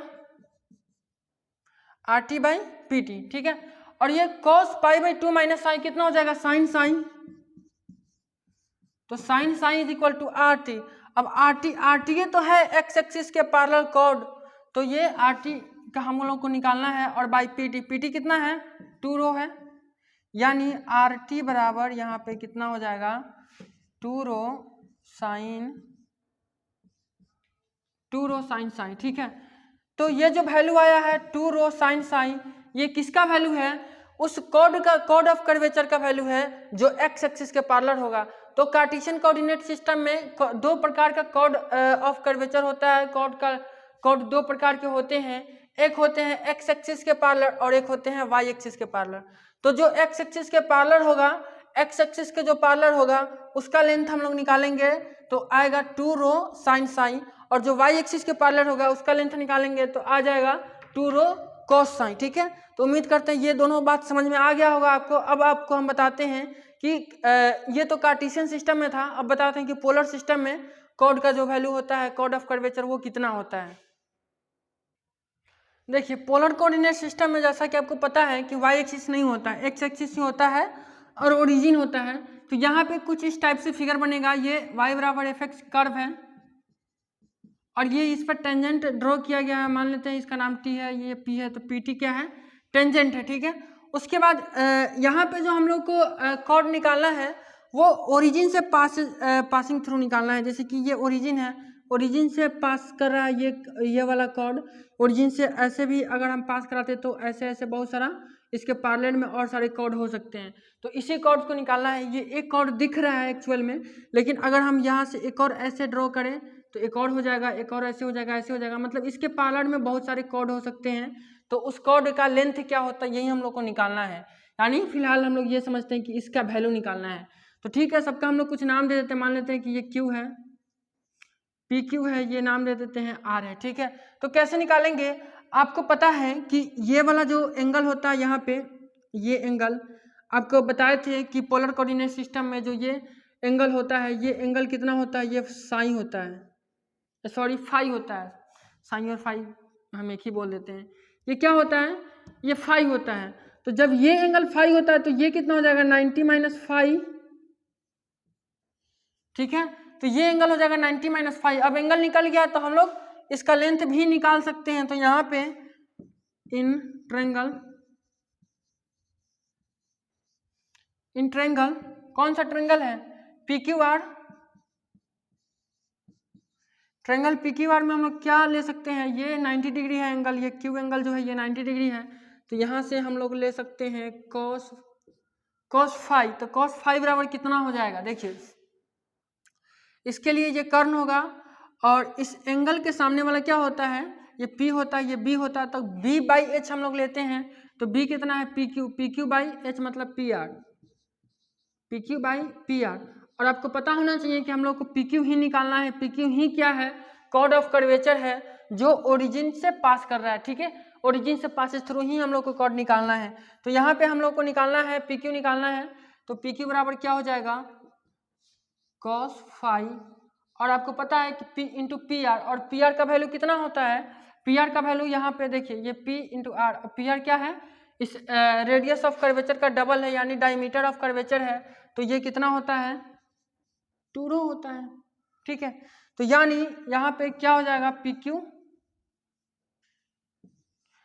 is equal to 2 rho cos sine sorry cos phi, ठीक है। तो उम्मीद करते हैं ये आपको समझ में आ गया होगा, यही चीज़ है बस। अच्छा एक मिनट यहाँ पे साइन एंगल नहीं ना है, यहाँ पे cos 90 माइनस साइन होगा ना, एंगल जो है वो 90 माइनस साइन है, cos 90 माइनस साइन, ठीक है। तो ये इधर आ करके क्या हो जाएगा cos 90 माइनस साइन कितना होता है, ये हो जाएगा साइन साइन, ठीक है, cos बदल जाएगा साइन में, और ये हो जाएगा P Q by P R का जो वैल्यू होता है वो 2 रो होता है, ठीक है।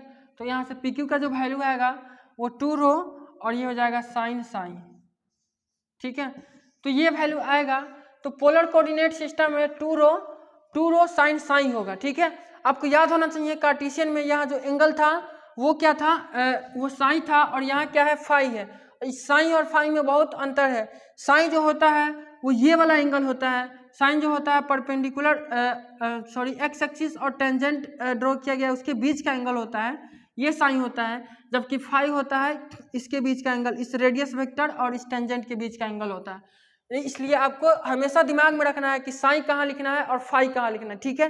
तो ये था पोलर कोऑर्डिनेट सिस्टम में, और इसमें एक ही टाइप का हम लोग को ये कोड निकालना है, ठीक है। तो ये आज का सेशन एंड होता है। वीडियो आपको कैसा लगा कमेंट करके जरूर बताइएगा, अगर लास्ट तक देखें तो भी कमेंट करके बताइएगा कि आप लास्ट तक देखें, ठीक है।